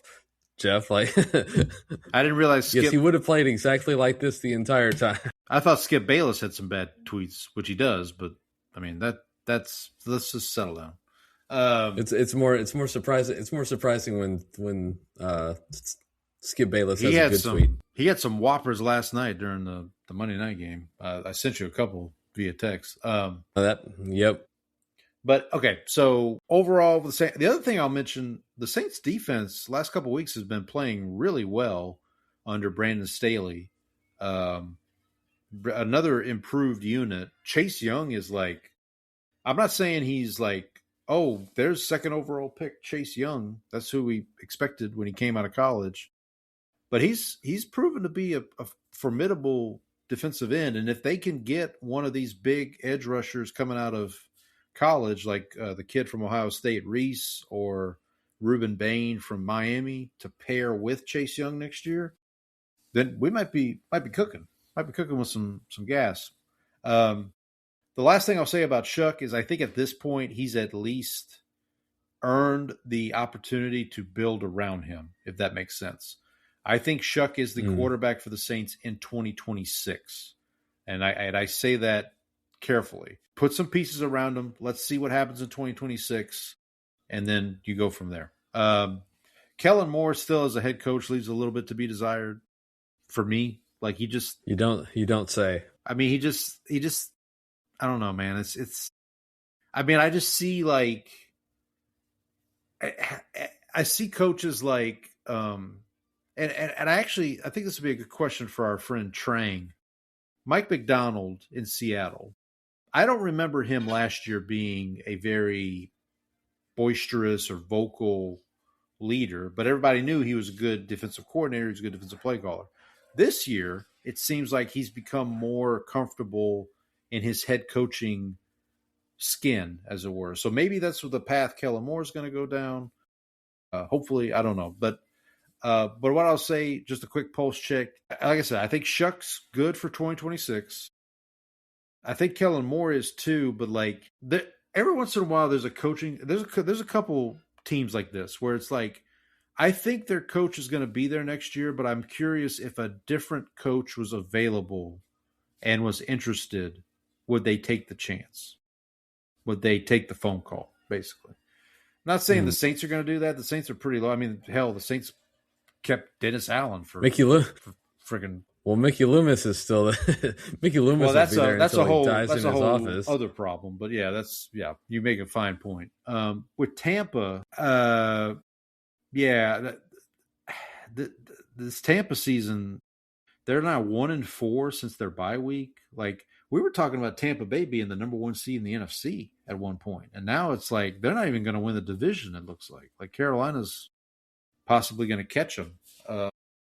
Yeah, I was, and I think we talked about it on the show, but I was kind of like, this Tampa looked like a very flawed.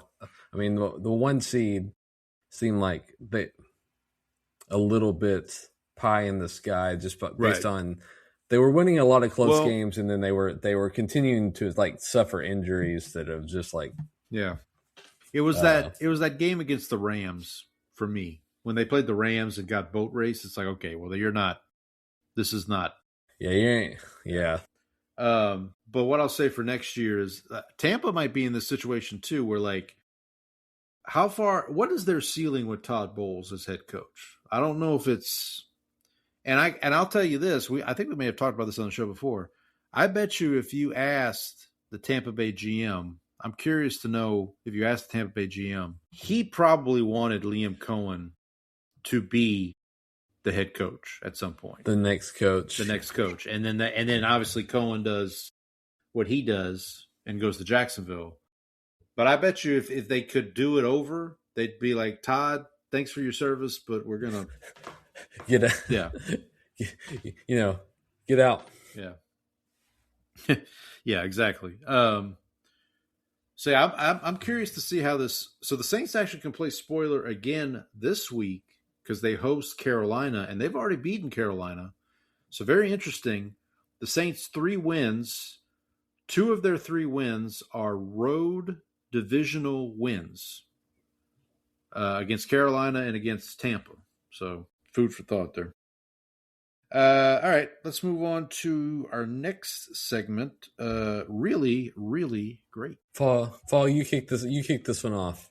All right, so I'm going to the Lawyer Malloy presents Seahawks 37, Falcons 9. Now you might think I put this here because this eliminates the Falcons from the playoffs. And yes, that's part of the reason why I did. But the other part of the reason is I did want to give a shout out again. I mentioned our good friend Trang. Her Seahawks, friend of the show. Her Seahawks were technically the first team in the NFC to 10 wins with this win over Atlanta. So that's why I wanted to put this here. And Seattle looks pretty formidable. They obviously have a big rematch with the Rams coming up on the horizon here soon. I think that the 2 best teams in the NFC are in the NFC West. Yeah, I agree. You might even, if you throw the 49ers in there too, you might even say the 3 best teams in the NFC are in the NFC West. The problem with the 49ers is their injury situation. Yeah, that's true. That's true. Speaking of you ain't played nobody. That's true. Yeah, it does feel like if one of those 3 teams is not going to make it, the 49ers would be that one. But yeah, I think they'll make the playoffs just based on their schedule and where they are right now. But like it feels like they may get one round deep in the playoffs and then get boat raced. Yeah, so just based on personnel. So let's talk about this. So the Seahawks for 2026 looking pretty good. McDonald will be back. I'm guessing Sam Darnold will be back. The Falcons. So here's the deal. So Raheem Morris, I don't know what his record is as a head coach, but it ain't good.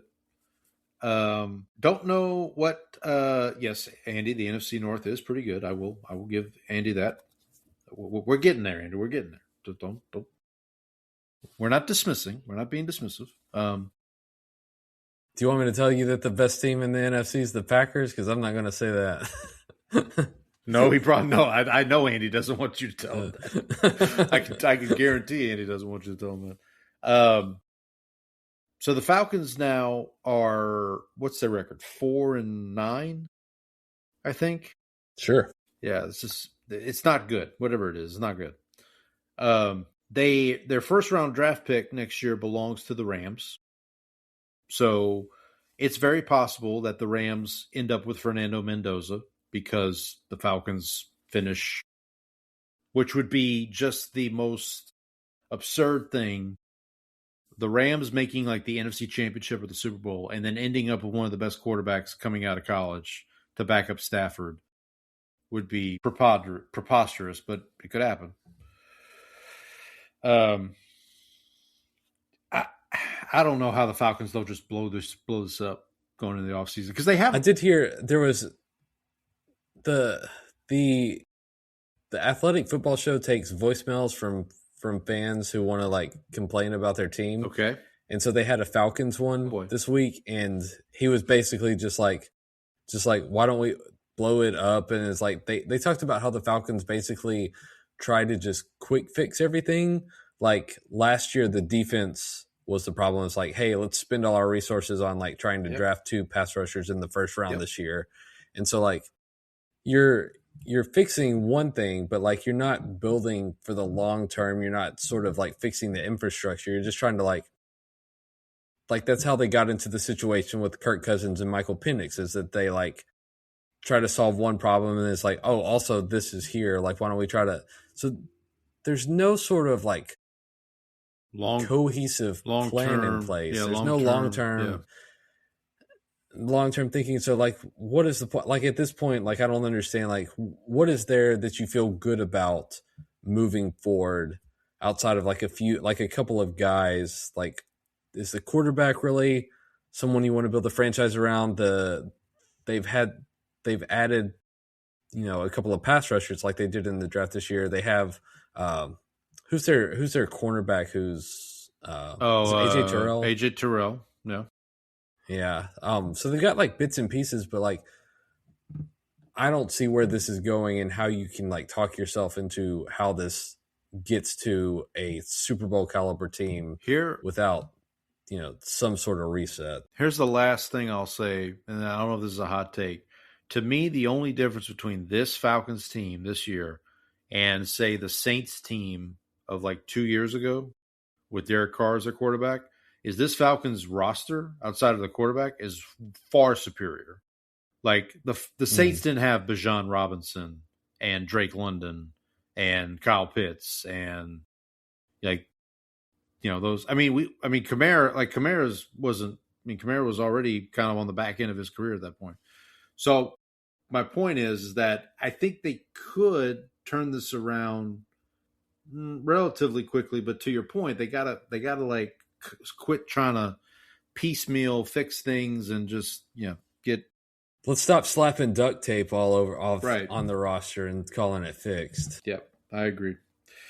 All right, buddy, what's your really, really great? So my really, really great, and this I'm going a little off the beaten path here. I'm going to take the Webster Slaughter presents Titans 31, Browns 29. I think this is kind of a game that was a lot more fun than it had any right to be. Yeah. Cam Ward and Shadur Sanders both played pretty well. I think Shadur threw for over 300 yards.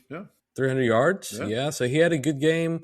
I know there was the Wildcat Gate on the 2-point conversion, and people assume that Stefanski was sabotaging. I don't think he was. I think he was just thought this is a cool trick play that we have that we think will work. Like I think he was just trying to score. I don't think there was any sort of malice behind that. That's a situation where if I can get to the pulse check quarterback and coach, I can see a scenario where every team in the AFC North has a new coach next year. Like, I'm not saying it's going to happen, but like all 4 teams in the AFC North have question marks at coach. But if we stick with Cleveland, go ahead. Do you think Stefanski's trying to get fired? I heard this suggested. I don't know. Like, is he doing a Costanza? Is he like he's driving around with the megaphone and the World Series trophy? Although for the Browns, I don't know. Are you driving around with the? Well, I was going to say, is he NFL championship trophy from 1950? Is he wearing Bernie Kosar's jersey and like eating strawberries and like putting strawberries? Yeah. Oh, these are fresh. No, I just think that I think Stefanski. I think it would serve both sides well at this point to go their separate ways. Now, the quarterback, like, who knows what the hell the Browns are going to be at quarterback next year when the dust settles, but. For the Titans, this is a good win. We should also point out the Browns also recently just opened up the practice window for he who must not be named. I forgot about that. Yeah, I do. Yeah, I mean, yeah, it's just a comedy of errors there. But for the Titans, yeah, it was a good win. Cam Ward showed some promise. Again, I mean, going into next season, Cam Ward's your quarterback. Now it's just who's your coach, right? Who's your head coach going to be? One thing we should mention, with Notre Dame opting out of the bowl game, Marcus Freeman is now a candidate that can be interviewed for these jobs. So, like, the Titans and the Giants could start interviewing Marcus Freeman, like, basically now, if they want to. I saw. Do we have any like? I know he's available, but do we have any like actual rumors of teams being interested in? Actual teams connected to him. I saw something today where he is the betting favorite to be the Giants' next head coach, according to some sports. I forget what sportsbook it was, but I mean, you think if you're Marcus Freeman and you're going to go to the NFL, you probably want to go to a situation with a young quarterback like the Giants or the Titans. And then what is his background like in terms of like side of the ball? Is he an offensive guy or a defensive guy? I think he was defensive guy. I think he was a defensive Okay, that was my thought. That was my assumption. That's what I thought, but I wasn't like 100% on that. But I mean, you and I have kind of already said for the Titans, it would kind of make sense, like somebody like a Mike McCarthy, maybe it's like an offensive guy that can. Someone competent. Well, that number one, yeah. Develop Cam Ward and put him in a good situation. Although, I mean, I think we talked about a possibility of like if you hire, say, like Brian Flores and get an offensive coordinator who is, like I'm not saying this is the combination, but like Brian Flores is your head coach and Cliff Kingsbury is your offensive coordinator or something, something like that. So Andy confirms that he was a defensive. Okay. Andy Reale did confirm. He did confirm. Okay.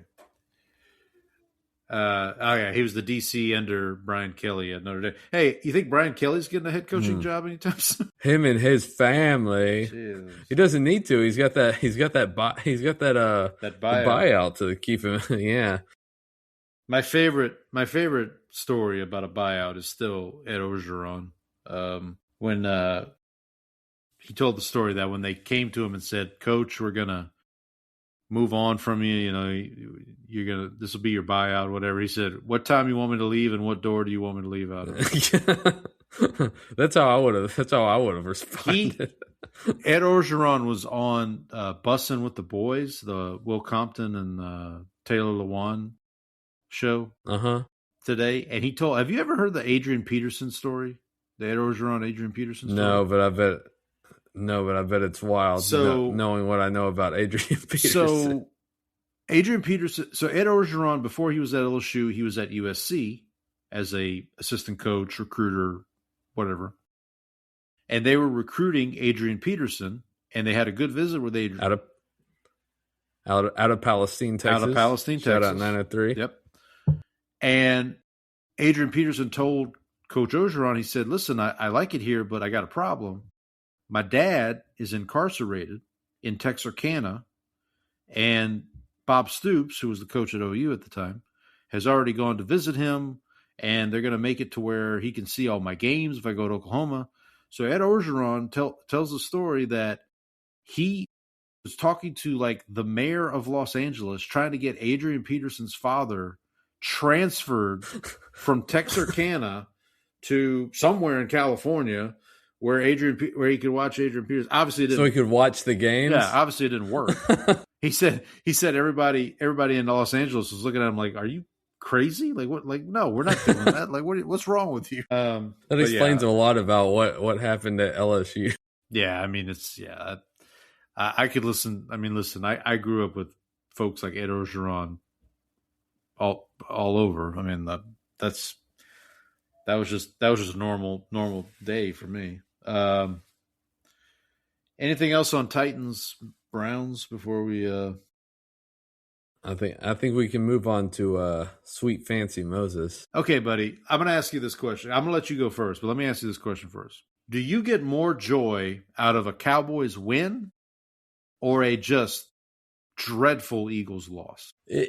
Cowboys win, but it is. I mean, it is. I won't say it's close. Might be. Bumping up the Eagles' losses a bit, but I do get quite a bit of joy out of watching a quarterback who is not top 5 turn the ball over 5 times, including twice on one play. So I have a story. So obviously my pick is BJ Bello presents Eagles 19, Chargers 22 in overtime. Paul, I have a little fantasy football story for you. Before you start, because I have a fantasy football story as well, which will tie into yours. So we'll okay. So going into this game, me and my dad are in this league. We are leading the division with the chance to get a bye, first round bye in the playoffs, last game of the season, and we need one of 3 things to happen for tiebreakers. So we either need to win, we need the guy who is in second place. We're not playing this guy, but he's playing somebody else. But we need him if he loses, because we still have a 1-game lead in the standing. So if he loses, then we also. But if we lose and he wins, we would have the same record, and the tiebreaker would go to most points scored. So we needed to outscore him by 20 points this week. Okay. He had already finished, and so we were 16 points ahead. Yeah. So we needed 4 points. Okay. We had Jalen Hurts in this game. Okay. So we go in there, and I was like, this is going to be this will be simple. Hurts will have like 5 points by the second quarter, and I'll just be able to cheer for the game. I'll be able to cheer for the Eagles to lose anyway. We'll have that game locked up because our game we still had a pretty good chance of winning our game as well. But if we just got the 4 points, then it would have locked it up pretty quickly. We wouldn't have to worry about the other game going on with him. And so lo and behold, this game was not over quickly. I was not able to sit back. In fact, we ended up losing our fantasy football game, which we had. I think going into the game, we had like a 97% chance of winning on the ESPN app. We eventually got the points in overtime, even after the last interception. So we did lock up the bye, and the guy below us in the standings also did end up losing. So we did get the first round bye, but Jalen Hurts did not make it easy on us because he was an abject disaster last night through interceptions over the middle of the field. One of them, I think, was tipped. He threw one right to a defensive lineman who was dropping into his. They ran a zone blitz and dropped the defensive lineman into coverage, and Jalen threw it right to him. And then, going into the overtime, the Chargers had kicked the field goal, and then the Eagles were marching down. They had 4th and 4. The Chargers jumped offside to give them a first down. And then Philly continues to drive, and I'm thinking, this is it. The Chargers aren't going to be able to stop them. The Eagles are going to score.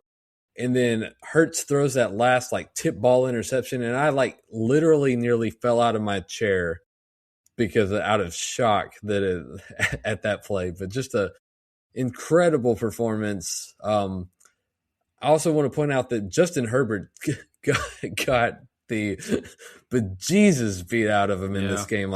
Just a few days after having surgery on his hand, was back there and just got beat up. I can't imagine the amount of pain pills or pain injections that guy was taking after this game in the locker room. But what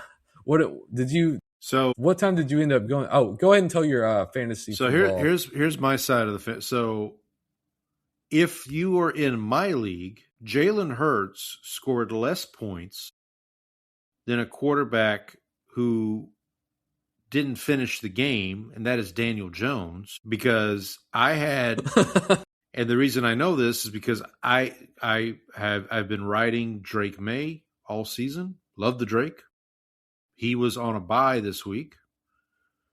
So I had to go with had to find somebody. So I went with Daniel Jones, and I knew it probably wouldn't be great because he was, he has a partially fractured fibula or whatever it is. And so I'm thinking, he hasn't been able to move very well. Yeah, so I'm thinking, okay, well, let's just hope he can get through the game and give me a couple points. He got 0.8 points. Jalen Hurts got 0.6. And Jalen Hurts played an entire game. Our league was a little more forgiving on the turnovers, I think. So anyway, so Daniel Jones gets 0.8, and I still win because I had the Seahawks defense, special teams, which was 20 points. Brock Bowers, excuse me. Who else did I have? Bucky Irving, who, even though the Saints beat Tampa, Bucky Irving came back and had a really good game. I think I had Chris Godwin in that game too. I ended up winning the game anyway, but I was just this morning how bad was Jalen Hurts' points? And I looked, I'm like, Daniel Jones outscored him and he tore his Achilles? That's pretty bad. It was impressive, to be honest. And I'll just mention that was in the Drake Nevis presents Jaguars 36, Colts 19. So, well, here, before we get to that, let's just do our pulse check real quick on the Chargers. Harbaugh's back next year. Herbert's back next year. No big deal. This Eagles thing, which I know it's not going to hurt your feelings if Sirianni's not back, but if they continue with this collapse, which now it's basically your guys have to win out. The Cowboys have to win out against Minnesota, the Chargers, Washington, and the Giants. And you have to hope that the Eagles lose two of Raiders, Commanders, Bills, and then Commanders again. Right. I was going to say 2 Commanders games in there. So which now Jaden Daniels is hurt again. Why he was even playing in the first place, I have no idea. But yeah, that one doesn't make a lot of sense to me either.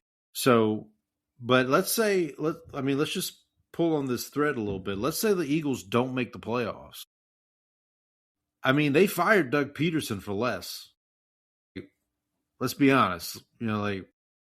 I think what they'll end up doing, though, is firing the offensive coordinator and bringing Sirianni back, and then just giving him another shot at it. Just because that's been kind of the MO biggest factor in this is just the offense has no cohesion, and it seems like Patullo is in over his head at this point. Yeah.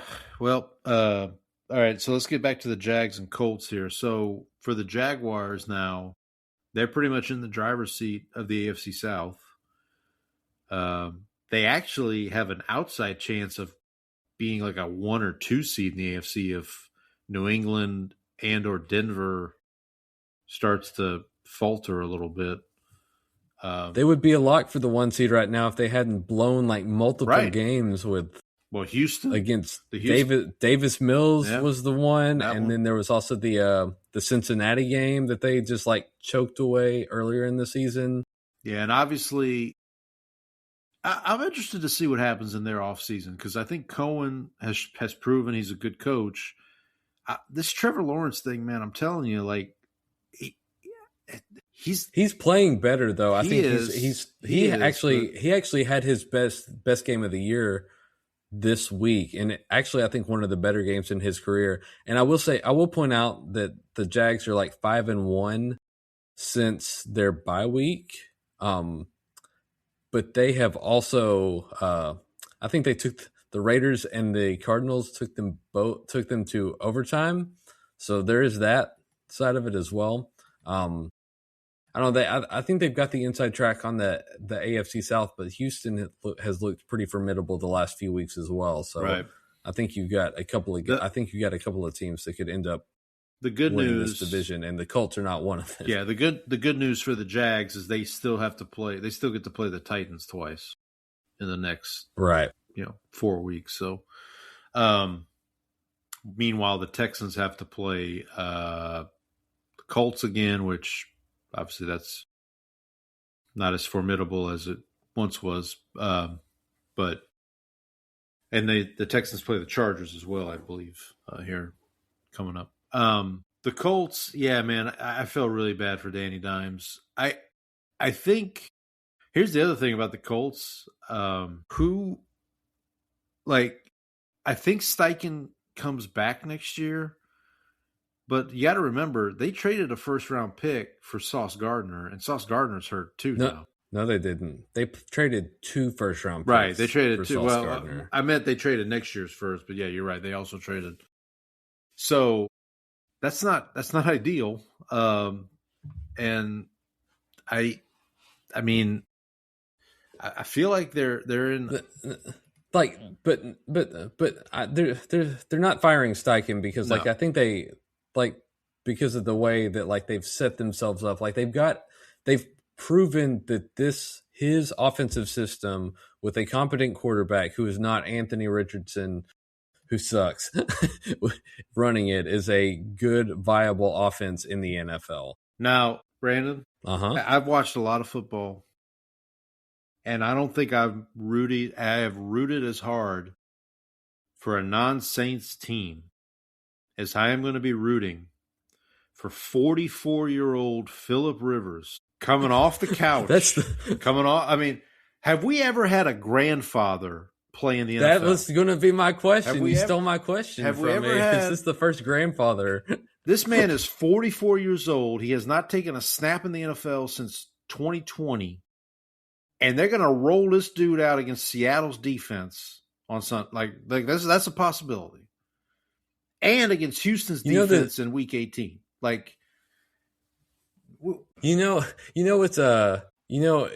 He's got to be coming back because his grocery bill is the size of the GDP of a small nation. Seriously. Now, we should point out, if he does play this year, his Hall of Fame eligibility clock starts over. Right. So, and he's a finalist technically for the 2026. Now, he's on the practice squad right now, so that doesn't count. If he stays on the practice squad, he's fine from a Hall of Fame standpoint. I do think the Saints it would behoove them to call the Colts and be like, hey, we've got this Derek Carr contract that you could take if you want, if Derek Carr is up to it. Well, that would also reset Derek Carr's Hall of Fame class. Oh yeah. You make a fine point. Yeah, I don't know. The Colts, they're in a tough spot because, I mean, a torn Achilles, you don't come back from that too quickly unless you're. No, that's a tough injury. Unless you're who was it that came back from a torn Achilles really superhuman? Kirk Cousins. Maybe the Colts can trade for Kirk Cousins. Maybe that'll be their next. There you go. All right, buddy. Let's move on to You Gotta Love Sports. Do I get to start this one? Yeah, go ahead and lead off. Okay, Takeo. This was. I should point out that this was the game where well, you go ahead and then I'll fill you in on how I saw this game. So Takeo Spikes presents Bills 39, Bengals 34. So I will mention that last week when we did our upsets and locks, this was your upset and my lock. I picked the Bills, you picked the Bengals. This game looked like it was going to go. For about. I was going to say I looked pretty good for a while. For about a half, I'm thinking, okay, yeah, the Bengals are going to win this game, and then the Bills will figure it out starting next week, I guess. But yeah, and then Joe Burrow throws. You talked about a bad interception from Hurts. He threw one. That pick six he threw to give the Bills the lead was pretty bad. That's pretty. Didn't he throw a pretty bad one like right after that? Well, the first play of the next series, he throws another one, and that basically kind of seals the game for Buffalo. From that point on, Buffalo took control. The Bills, they're a weird team, man. Like, I mean, obviously Josh Allen is a force to be reckoned with. But they're another team, man. Like, if they end up missing the playoffs, which I don't think they will, I think they're fine now. If they had lost this game, it would have been dicey. But McDermott, like, what's your ceiling with McDermott? I mean, have we seen it? I mean, you're just going to get to the AFC Championship if you're lucky, and then that's it? Well, what's wild about this is, like, this is the year. This would be the year for the Bills because the Ravens might not even make the playoffs. They look gettable. The Chiefs are probably going to miss the playoffs at this point. Like, those two teams who have been your nemesis in the playoffs are going to miss it, and now your defense looks like fatally flawed. Right. And so, like, what does, like, this was supposed to be the year, and you're not going to be able to get there. I mean, we should point out that we did curse the team by picking them to make the Super Bowl. We did. So we absolutely did. That is on us. I will say one of my key thoughts out of this week was I truly believe the AFC representative in the Super Bowl will not be a division winner. I think the AFC representative of the Super Bowl will be one of the wild cards because I just don't. The Patriot, because I now this is me presuming the Patriots win the East and the Broncos win the West, Jags win the South, and Donnie's not going to like to hear that. But I mean, like, are you telling me that like the Houston, like if the Texans were the 7th seed and they go to Denver for the 7-2 matchup, you telling me the Texans can't beat the Broncos right now? The way the Texans defense is playing, or like. Let me tell you that Broncos offense makes me want to gouge my eyes out. but I'm saying, like, and even we love the Drake here at the show, but like a young team like this for the Patriots, usually they don't go that far with that first playoff run. Usually that first playoff run they get a 1 or a 2 seed and then they get upset in the before the Super Bowl. So like I just feel we've also seen that they like their schedule looks like the first 10 picks of the NFL draft too. Absolutely. So speaking of ain't played nobody. I just think to me the teams in the NFC and the AFC, excuse me, I do think I'm with you. I think if the Bills are going to do it, this is the year. Like they've got to buckle down and figure it out and then go on a run here.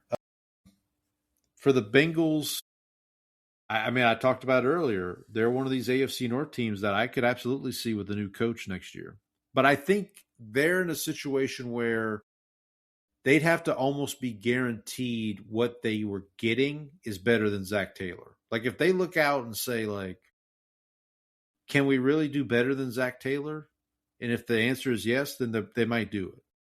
But if I don't think they're going to take a chance and hire like Cliff Kingsbury as their, you know what I mean? Like they're not going to, like they're not doing that. Maybe they hire Ed Orgeron. Yeah, I think. Well, let me tell you about how I saw this game because it was 21-11 Cincinnati, and I think Cincinnati was moving the ball, and I was like, okay, this game is over. Cincinnati's going to go on their usual December run and maybe flirt with the playoff appearance. And so we had been up late the night before at the company party, and so I was like, well, I'm just going to close my eyes over here. I woke up and Buffalo's ahead by 10 points. I was like, well, what happened here?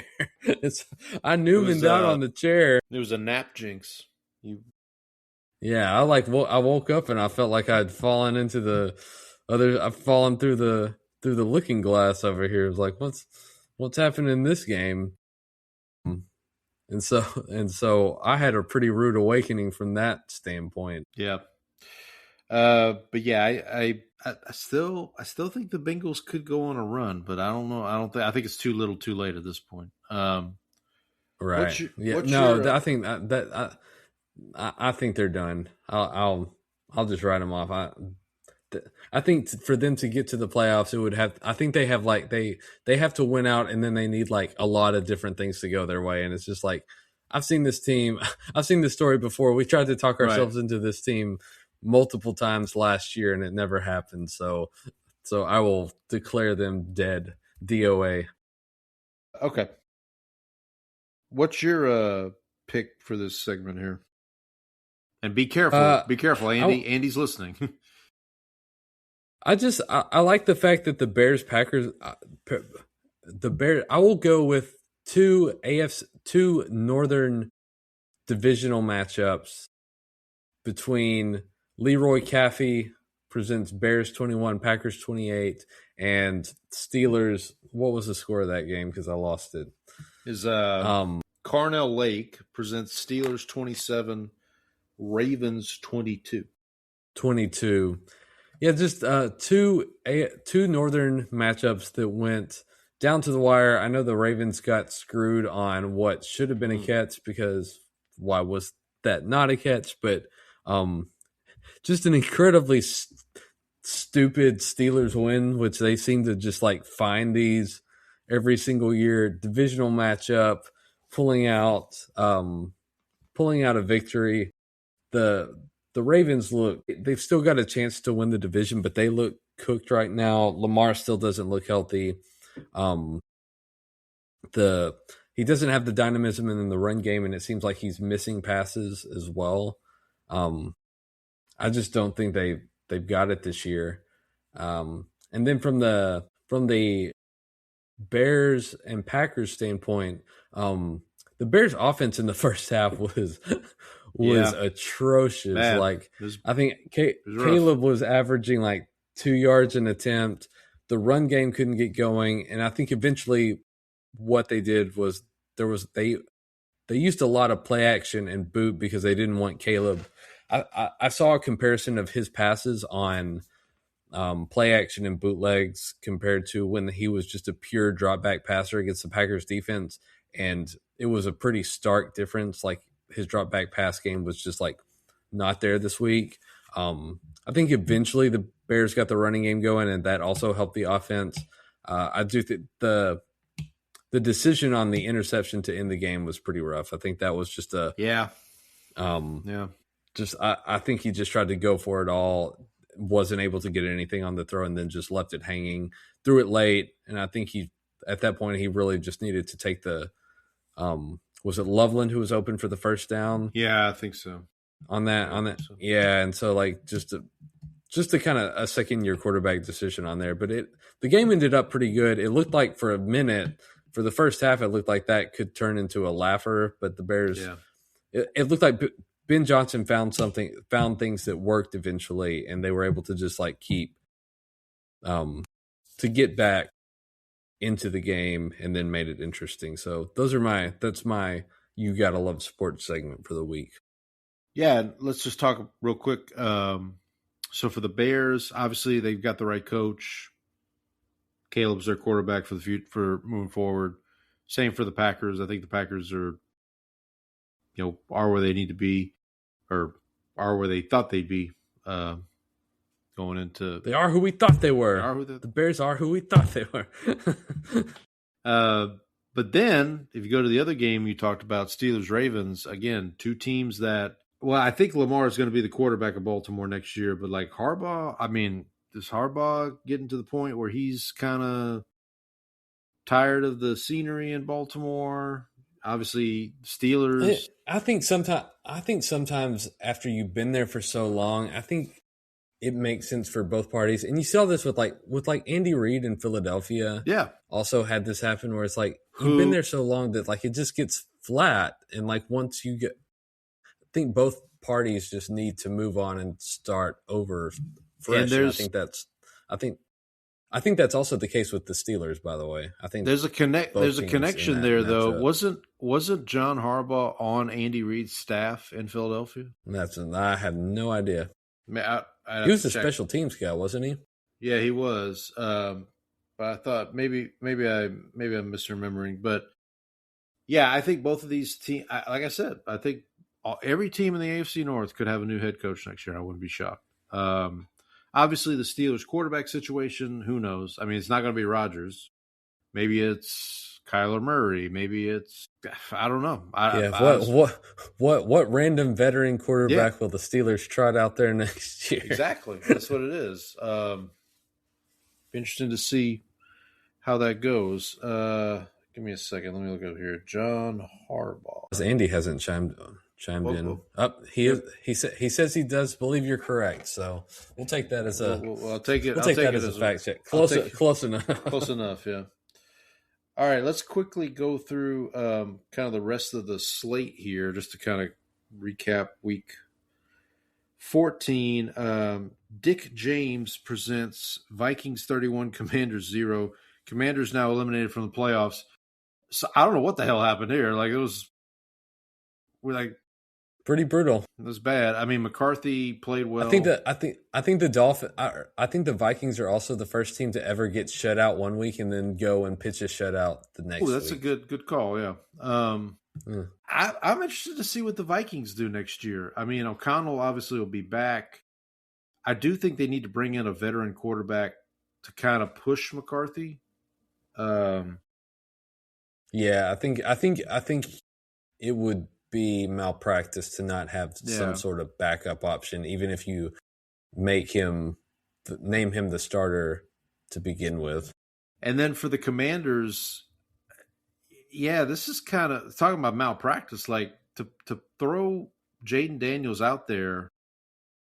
First of all, you've got Jaden Daniels on a rookie contract, and I mean, we talked about this in the preseason. Like we saw this kind of decline coming. I don't think we thought it would be this bad, but you've got the oldest roster in the NFL, or one of the oldest rosters in the NFL. Like they've got to really get back to building a younger roster here coming up in this offseason.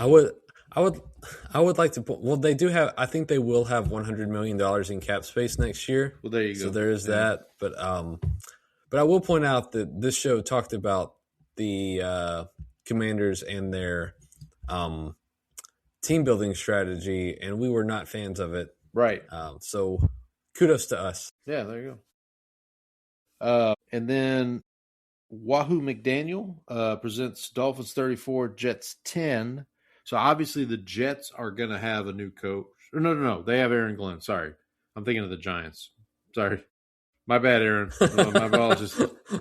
They're going to have a new quarterback. I mean, I know we've been hard on the guy, but seriously. No, they're going to have a new quarterback next year. The Justin Fields, Tyrod Taylor experiment. They better start losing some. Well, they better keep losing games if they want to get a good pick, so they can get a quarterback. Is Wahoo McDaniel related to Mike McDaniel? I don't think so. I'd be surprised if he was. But yeah, the Jets. Glenn will be the coach next year. We'll see what happens with the quarterback. For the Dolphins are going to mess around and keep Mike McDaniel as their head coach next year. Obviously, they fired the GM. I do think, though, I'm interested to see what they do with Tua this offseason.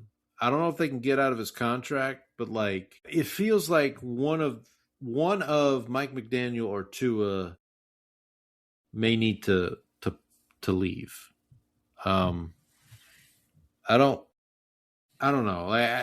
And to McDaniel's credit, it feels like they're running it back, buddy. I guess, but like to McDaniel's credit, he's obviously been coaching them up these last couple of weeks. I mean, now they're 2 games out of the wild card, I think, in the AFC. Not saying that it's going to happen, but kudos to them for not folding the tents, as it were, this season. So. I don't know if you pointed this out, but Wahoo McDaniel also, I think you pointed this out on the show, but Wahoo McDaniel also a wrestler. Yeah, he's a professional wrestler, yeah. and he, I guess Wahoo was his stage name, but he was also. I don't know if that Wahoo came from the fact that he was a member of the Choctaw Nation. Yes, of Oklahoma. It was, yeah. Okay, yeah, it was, yeah. Okay. I couldn't remember if he was a legitimate full-fledged Native American or not, but yeah. Up next, Dick Tyson presents Broncos 24, Raiders 17. Broncos just keep on keeping on. Now, we should mention the bad beat that was Pete Carroll down 10, kicking a field goal when the spread is 7.5. Like in Vegas, no less. He tried to explain it. I didn't hear what the explanation was. I didn't realize it until the game was over, and I looked at our because we both played the points with the Broncos, I think, and like we looked at. I looked at the score and I'm like, oh man, come on.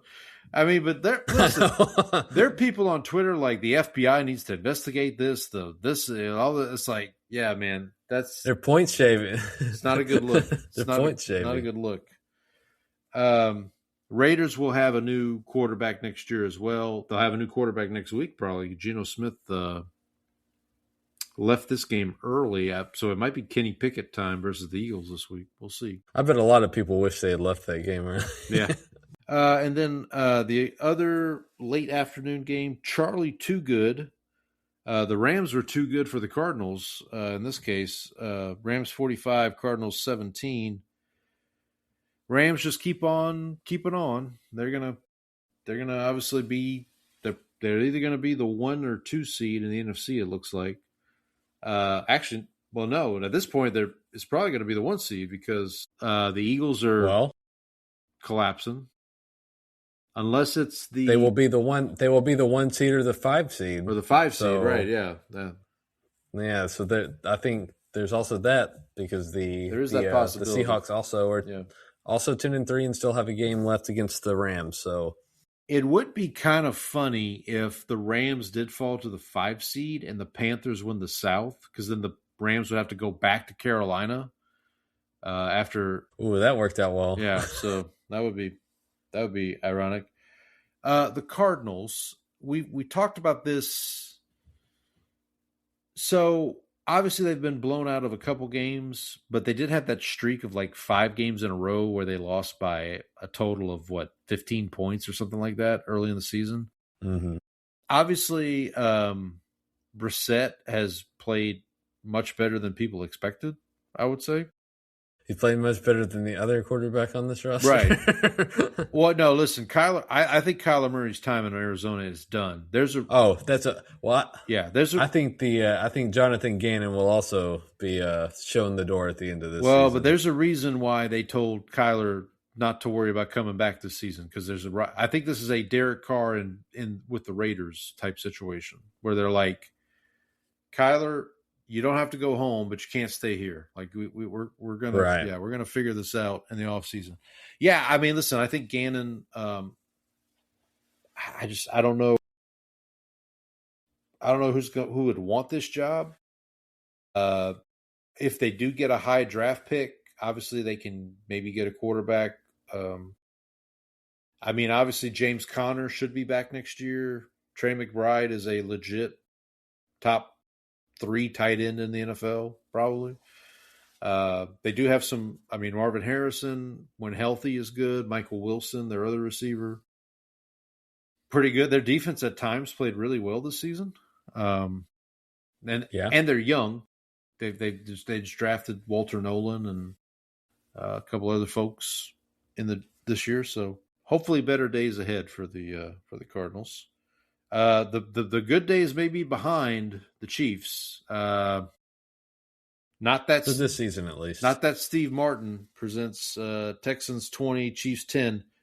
So this seals it. The Chiefs cannot win the AFC West. So the 9-year or whatever the streak was for the Chiefs I know that I know that breaks Donnie's heart. I know it does. Donnie's just I know crying into sobbing into his pillow at night about that. I know it does. I'm interested to see what Andy Reid does this offseason. Now, I'm just going to say this. I'm not putting the Chiefs in the dirt just yet. Until for this season, I'm not. Until here's the thing: if you are the Chargers or you are the Broncos, you have a chance to put the Chiefs in the dirt coming up in the next 4 weeks. The Chargers this week, they play the Broncos, I think the last week of the season or towards the end of the season. So, yeah, if you want this to be over, if you want to really put a stake in the heart of this team, you got to do it. But if they don't let's assume they don't make the playoffs, the Chiefs, that is. I'm interested to see what Andy Reid does this offseason. Maybe if Andy, maybe they feel like Spagnuolo is ready to take over the job, or Matt Nagy, God forbid, is ready to take over. Andy, what do you feel about Matt Nagy? what's your Matt Nagy? Probably about the same way as he feels about Matt Eberflus. So I wanted to point this out because it feels like the Chiefs have something similar to the same issue that the Ravens offense has, in that once Tyreek Hill left, they've never really been able to replace him sort of in the way that they wanted to. They've sort of built around Rashee Rice has been a good receiver, but he has certain limitations, and they've tried to find that speed element with Xavier Worthy, Hollywood Brown. They've tried to add people, but they're either receivers that are past their prime who just aren't fit for the role, or they're just small guys who don't have the same sort of angles, the angle breaking speed that Hill had. And it seems like they've never really been able to find that and build a cohesive receiving unit. And then I read somewhere today, I think it was on ESPN, that their run game is basically non-existent right now. They spend too much time in shotgun, and that sort of closes off some of the angles for trying to build a run game and trying to lean. They would be better suited maybe trying to lean into more of an under center run game to actually give defenses the threat of that instead of just sitting in shotgun all the time. So I think there are changes that they can make to, they need to look in the mirror and adjust some things that they're doing on offense to get back. And the offense has still been, I think, by most of the advanced metrics, has still been good. It's just that they're not winning the coin flip games that they won last year. And it just seems like they need to take this opportunity to sort of take a step back and self-evaluate what they're doing. Yep. I agree. No coach's named Matt. Yeah, I saw that from our good friend Andy there. Hey, my middle name is Matt. Can I coach the Bears? But you're not. I would say you're not a coach. I could be. Yet. Okay, so I think you and I last season, we were pretty hard on the Texans. The whole season, we were like, this is going to be a one and done team in the playoffs. We could see this coming. They eventually do win a playoff game. They go to Kansas City, lose, yada, yada. So there's something different about this Texans team this year. I don't know what it is, but the Texans team last year would not have won 3 games with Davis Mills as their quarterback. Whereas, I think their offensive line has actually played a little better. Right. I think that's helped. Okay, it's not completely incompetent. It's just mildly incompetent now. Right. So that's an improvement. I am of the opinion now the AFC South is getting 2 teams in the playoffs. Yeah. I am firmly of that opinion. One thing I'll say about the AFC, the one team I would watch as a possible slide back out of the playoffs would be the Chargers. Only because of their injuries to their offensive line. Herbert, you talked about it. Like Herbert's getting killed back there. And they've got some games coming up against some defenses like the Chiefs this week or the Cowboys. I mean, I know, but I know against the defense, but listen, the Cowboy, like you got some pass rushers there, right? That can. Well, it didn't look so good against the Lions, so we will see about that. Mm-hmm. So, you know what's funny though is so I have that first round bye in the fantasy in the playoffs, yeah, and then the week after that I have Justin Herbert. So I'm going to have to choose between Justin Herbert and Jalen Hurts, and so it's Justin Herbert against the Cowboys. Which I think might end up being the actual right play. Yeah, I think you're right. Okay, buddy. Anything else from week 14 before we move on here? No. Do you want to give the playoffs while I go grab some water? Sure, I can do that. Here's your week heading into week 15. Here's your playoff picture in the National Football League. Got 4 weeks left. In the AFC, the 1 seed, the Denver Broncos, who, by the way, I'll probably re-say this when Brandon rejoins us, but the Broncos clinched the tiebreaker over the Patriots this week by beating the Raiders. So remember, the Patriots lost to the Raiders week 1. The Broncos have now beaten the Raiders twice. So if the Broncos and Raiders end up tied because they didn't play each other this year, the next tiebreaker is common opponents. So the Broncos now hold that tiebreaker over the Patriots. The 7-2 matchup right now is Texans at Patriots, which again, if I'm a Patriots fan, I'm not super excited about the Texans coming in the way they're playing. 6-3 matchup, Bills at Jaguars. 5-4 matchup, Chargers at Steelers. In the NFC, the 1 seed right now is the Rams.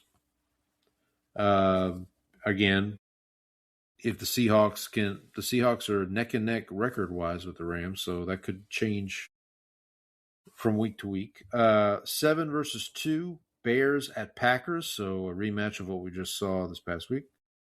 6-3, 49ers at Eagles, and then finally 5-4 right now is Seahawks at Buccaneers, but that could easily be Seahawks at Panthers, which the Seahawks, I believe, play the Panthers here in a couple weeks. So get a little preview of that potentially. For the draft, your top 5 right now are Giants, Raiders, Titans, Browns, and Saints. Brandon's beloved Cowboys, right at the meaty part of the curve in the first round. They are picking 15th right now. Cowboys are actually picking after the Chiefs at this point. Brandon, do you realize that the Cowboys are right now picking right after the Chiefs in the first round? That's not fair.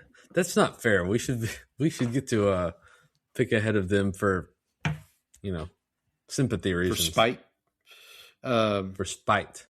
Speaking of which, I would like to point out that the Cowboys-Chiefs game most watched regular season game in NFL history. Correct. It was. Right now, in the top 18, the following teams have 2 picks in the top 18. The Jets. Is that it? Yeah, I guess it's just the Jets because the Jets have Indianapolis's first-round pick. The Rams from the Sauce Gardner. Right. The Rams right now would have the number 9 pick thanks to that Falcons trade. I should mention the Browns also have 2 first-round picks because of the Travis Hunter deal. And the Cowboys have 2 first-round picks because of the Micah Parsons trade. All right. Shall we pick some games for week 15? Let's do it. All right, so we are done with bye weeks. No more byes the rest of the season. Bye. Yeah, bye. Yes. Very good. Another bullseye. Do you get it? Bye. I got you. I get it, all right. All right, so again, for these matchups, we will be using coaches who coached for both teams. Don't necessarily have to be head coaches for both teams. In fact, one of these matchups I had to get a little creative, but I'll talk about that when we get to it. Thursday night, Raheem Morris, appropriately, presents Falcons at Buccaneers. Buccaneers laying 4.5. I will be laying the points with the Buccaneers, and I am taking the Buccaneers to win at an 8. I've seen this game too many times in recent memory. Right. These teams always play close. And so I will be taking – and Thursday games this year have been weird. We've seen some weird stuff on Thursday games. Right. So I will be taking the Falcons plus the 4.5, and I will be taking the Falcons at a 2. I thought you might go that way. All right, the first big matchup of the week here. This one presented by Brian Dayball. Bills at Patriots. I was stunned to see this, but the Patriots are actually the underdog here. They're getting 1.5. If the Patriots win this game, they not only clinch a playoff spot, but they also clinch the AFC East. So, a lot at stake here. The Patriots can also clinch a playoff spot with losses by both the Texans and the Colts. We'll talk about their games here in a minute. Patriots plus 1.5. I'm taking the points with the Patriots, and then I'm taking the Patriots to win at a 2. I'll take the Bills minus 1.5. This is me saying Patriots ain't played nobody. As much as I love the Drake, they ain't played nobody. And I think this is the Bills. The Bills are going to try to get revenge for the game that happened earlier this year. So I'll take the Bills minus 1.5, and I will take the Bills at I'll take them at a 6. Okay. We should mention the Patriots have already beaten the Bills once this season in Buffalo. This game is in Foxborough. Up next, we have Marvin Lewis presents Ravens at Bengals. Bengals are getting 1.5. A loss by the Bengals here would eliminate them from the playoffs. So, I'm going to take the 1.5 of the Bengals, and I'm taking the Bengals. Might be surprising, but I'm taking the Bengals at a 10. Ooh, that's steep. That's steep. I will take the Bengals plus the points. I will take the Bengals to win, but I will take the Bengals at a 3. Okay. So are we – okay, we're aligned on this one, but the first two games we were head-to-head, right? Correct.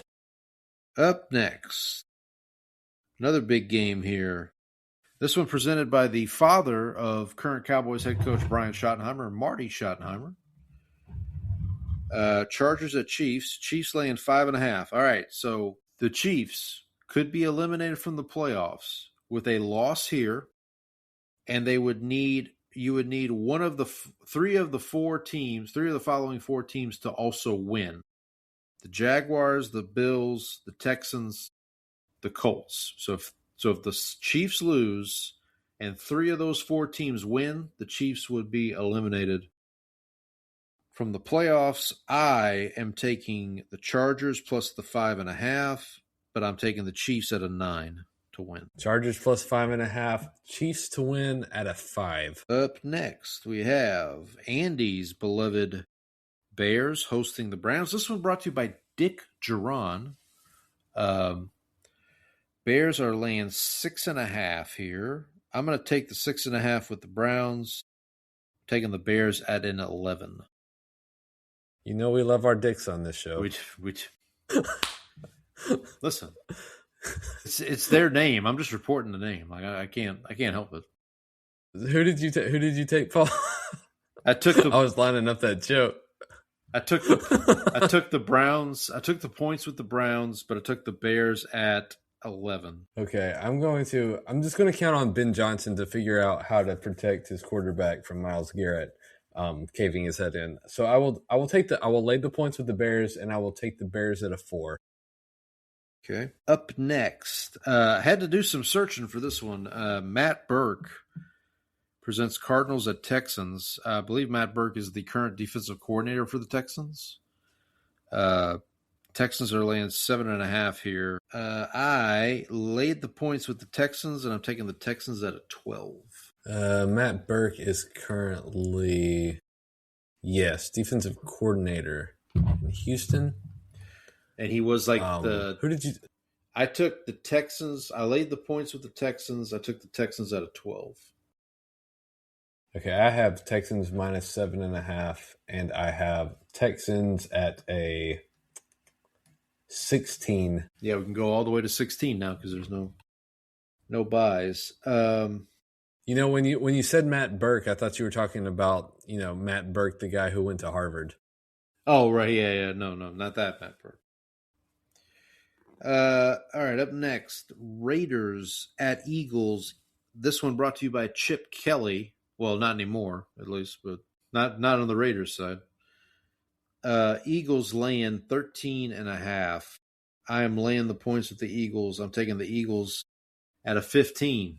No way that'll jinx them. Eagles minus 13.5. Eagles at a 9. No way.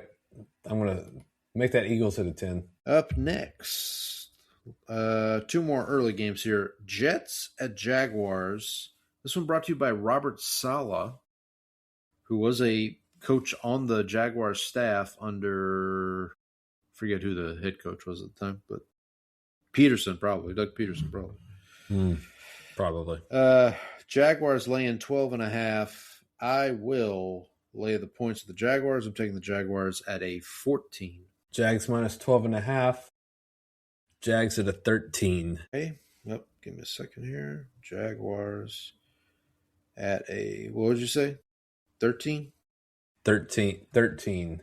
All right. The closest that these two teams will get to Lombardi this year, Vince Lombardi presents Commanders at Giants. Giants laying 1.5.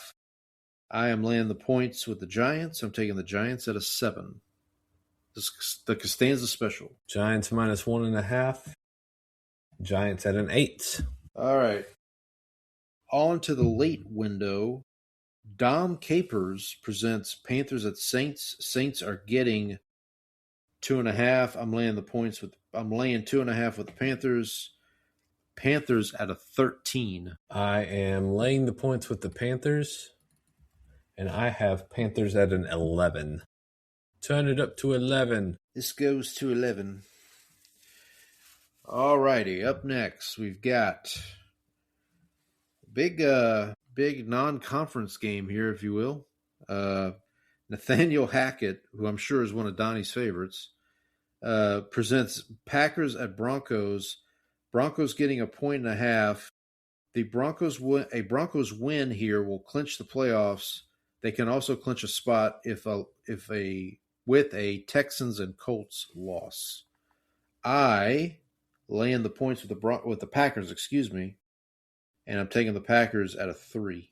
Packers minus 1.5. Packers at a 9. And I just remembered we had 2 emails from Donnie that I need to read, so we'll do that after we get through with this. Up next, we've got Rams hosting the Lions. This one brought to you by Mike Martz. Straightforward here. Rams win, they clinch a playoff spot. Rams laying 4.5. I'm going to lay the points with the Rams, and I'm taking the Rams at a 4. I will take the points with the Lions. Okay. And I have Rams at a 7. All right, up next, Jim Mora. Yes, that Jim Mora. Presents Colts at Seahawks. Seahawks minus 10.5. So for our friend Trang, I'm doing this. I'm taking the points with the Colts. I'm taking the Seahawks at a 1. We're not messing with the formula here. We're going to keep on keeping on. I am laying the points, and I will take Seahawks at a 14. All right, up next, we've got Jeff Fisher presents Titans at 49ers. 49ers laying 13.5. I am laying the points with the 49ers, and this is my 49ers win. This is my 16. I will take 49ers minus the points, and I'll take 49ers at a 15. All right, Sunday night game here. This is a big one for my friend Brandon. Mike Zimmer presents Vikings at Cowboys. Cowboys laying 6.5. I'm taking the 6.5 of the Vikings, and I'm taking the Vikings at a 6. Vikings plus 6.5, and I will take the Vikings at a 1. All right, give me a second here. Vikings, and then Vikings out of 1, you said? I'm very curious to how good can our defense make J.J. McCarthy look. It's a good question. All right, last but not least, Monday night, and this one presented by a Cowboy legend, Chan Gailey. Dolphins at Steelers. Steelers laying 3.5. The Dolphins will be eliminated from playoff contention with a loss and a win from 2 of the following teams, Buffalo, Houston, and Indianapolis. Now, by the time they kick off Monday night, the Dolphins will know the result from the Buffalo, Houston, and Indianapolis games, so they'll have that in their favor. This is Steelers minus 3.5. I'm going to take the points with the Dolphins, and I'm picking the Dolphins to win at a 5. So I will tell you why I am taking the Steelers. Was it the weather? It's the weather, because Tua has now won one whole game below like 40 degrees. I expect this will be cold. It is in Pittsburgh, so I will lay the points with Pittsburgh, and I will take Pittsburgh at a 12. Pittsburgh at a 12. Okay. All right. Before we get to Donnie's correspondence here, let me just let the fine folks know at home. Brandon and I are going to go head-to-head on 6 matchups this week.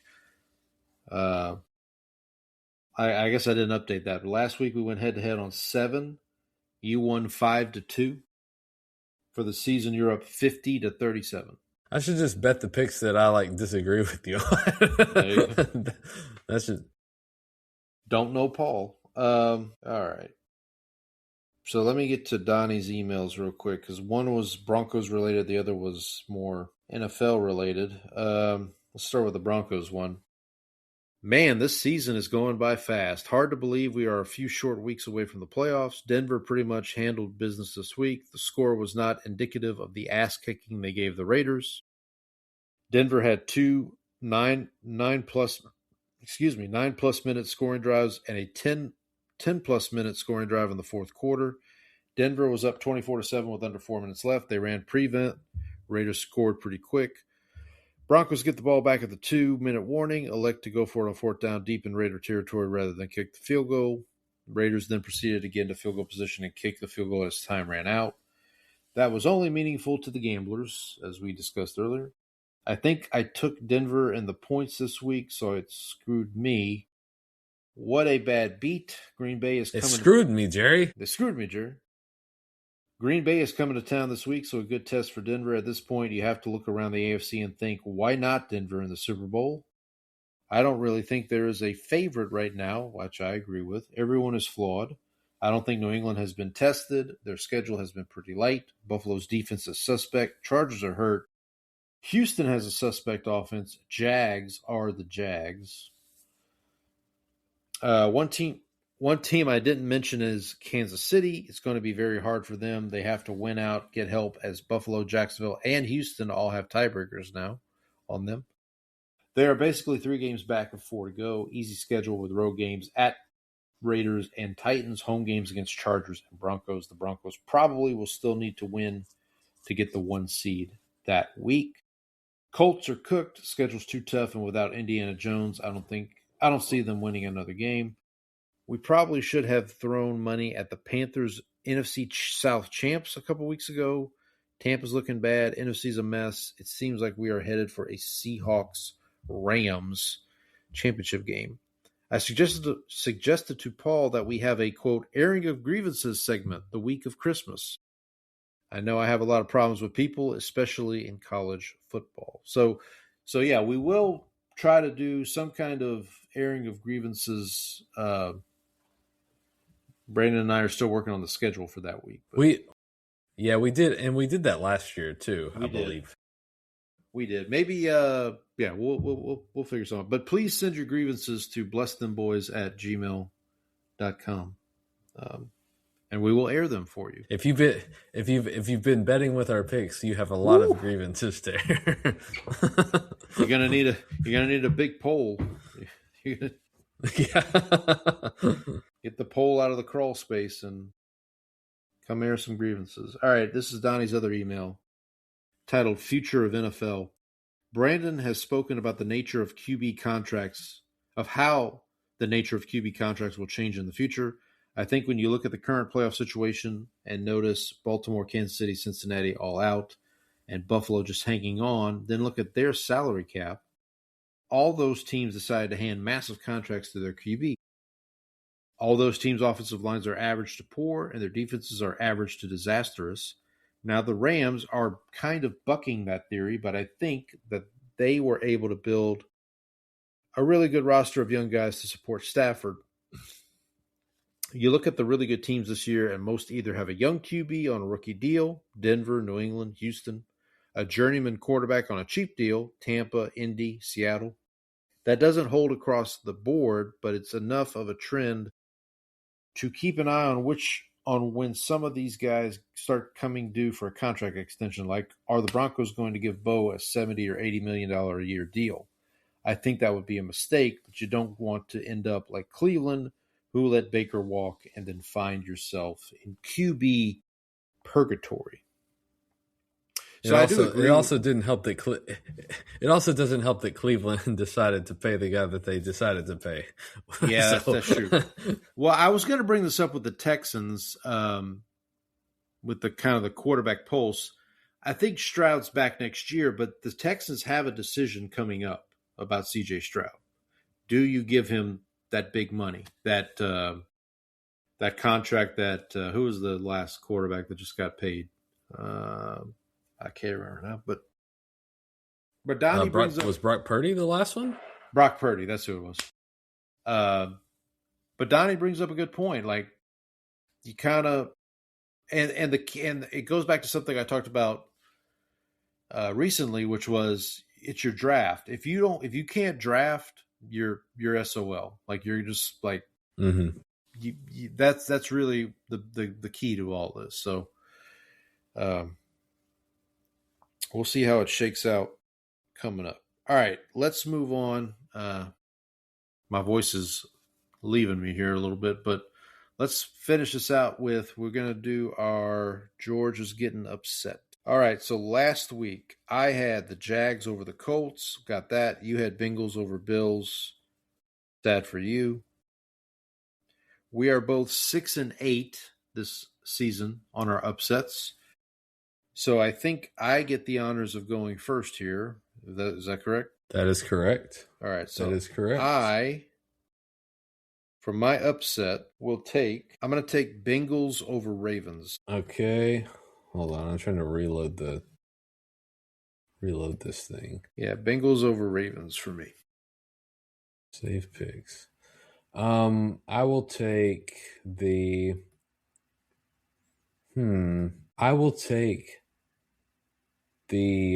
Thursday night game. I will take Falcons over Bucks. All right. Falcons over Bucks. I should point out, for my upset pick, I have not taken the Bengals yet this season. And you, I don't think, have taken the Falcons this season. I have not. Hang on. Falcons. All right. Let's move on to It's a Lock. Okay, so last week I had Bills over Bengals, which I got. You had Broncos over Raiders, so you also got that one. For the year, on the locks, we're both 12-2. So we're even Steven on upsets and locks. There we go. I will defer to you, sir. I'll let you go first on this. I will take my 16-point game. I will take the Texans over the Cardinals. Yeah, I guess that's probably what I should do, huh? So you're going Texans over Cardinals. So I'll keep it simple and go 49ers over Titans. So 49ers over Titans for me. Texans over Cardinals for Mr. Brandon. All right. Let's see what. I wasn't going to go Bucks over Falcons like I did last week with. I thought about going Seahawks over Colts, but I feel like I've used the Seahawks a lot, so. I figured I'd try. Yeah, you've used them a little. No, wait. You haven't used Seahawks. Huh. I don't think so. I don't okay. Well, you used the Titans. I've picked against the Titans a lot. Or not the Titans. But this would be the Colts. They play the Colts. No, never mind. Yeah. Okay.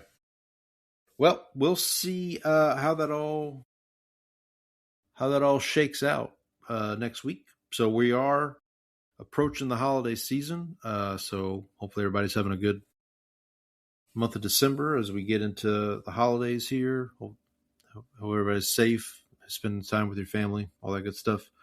Shout out to our good friend Andy for joining us in the chat this evening. Appreciate him. Again, send us your grievances. We are going to try to do an episode that week of Christmas. We're still trying to work out the logistics of it, but please do send in your grievances if you have some grievances you want to air. Join the College Bowl pick'em. Please do that as well. What else? I got some good football. Big shout out. Go ahead.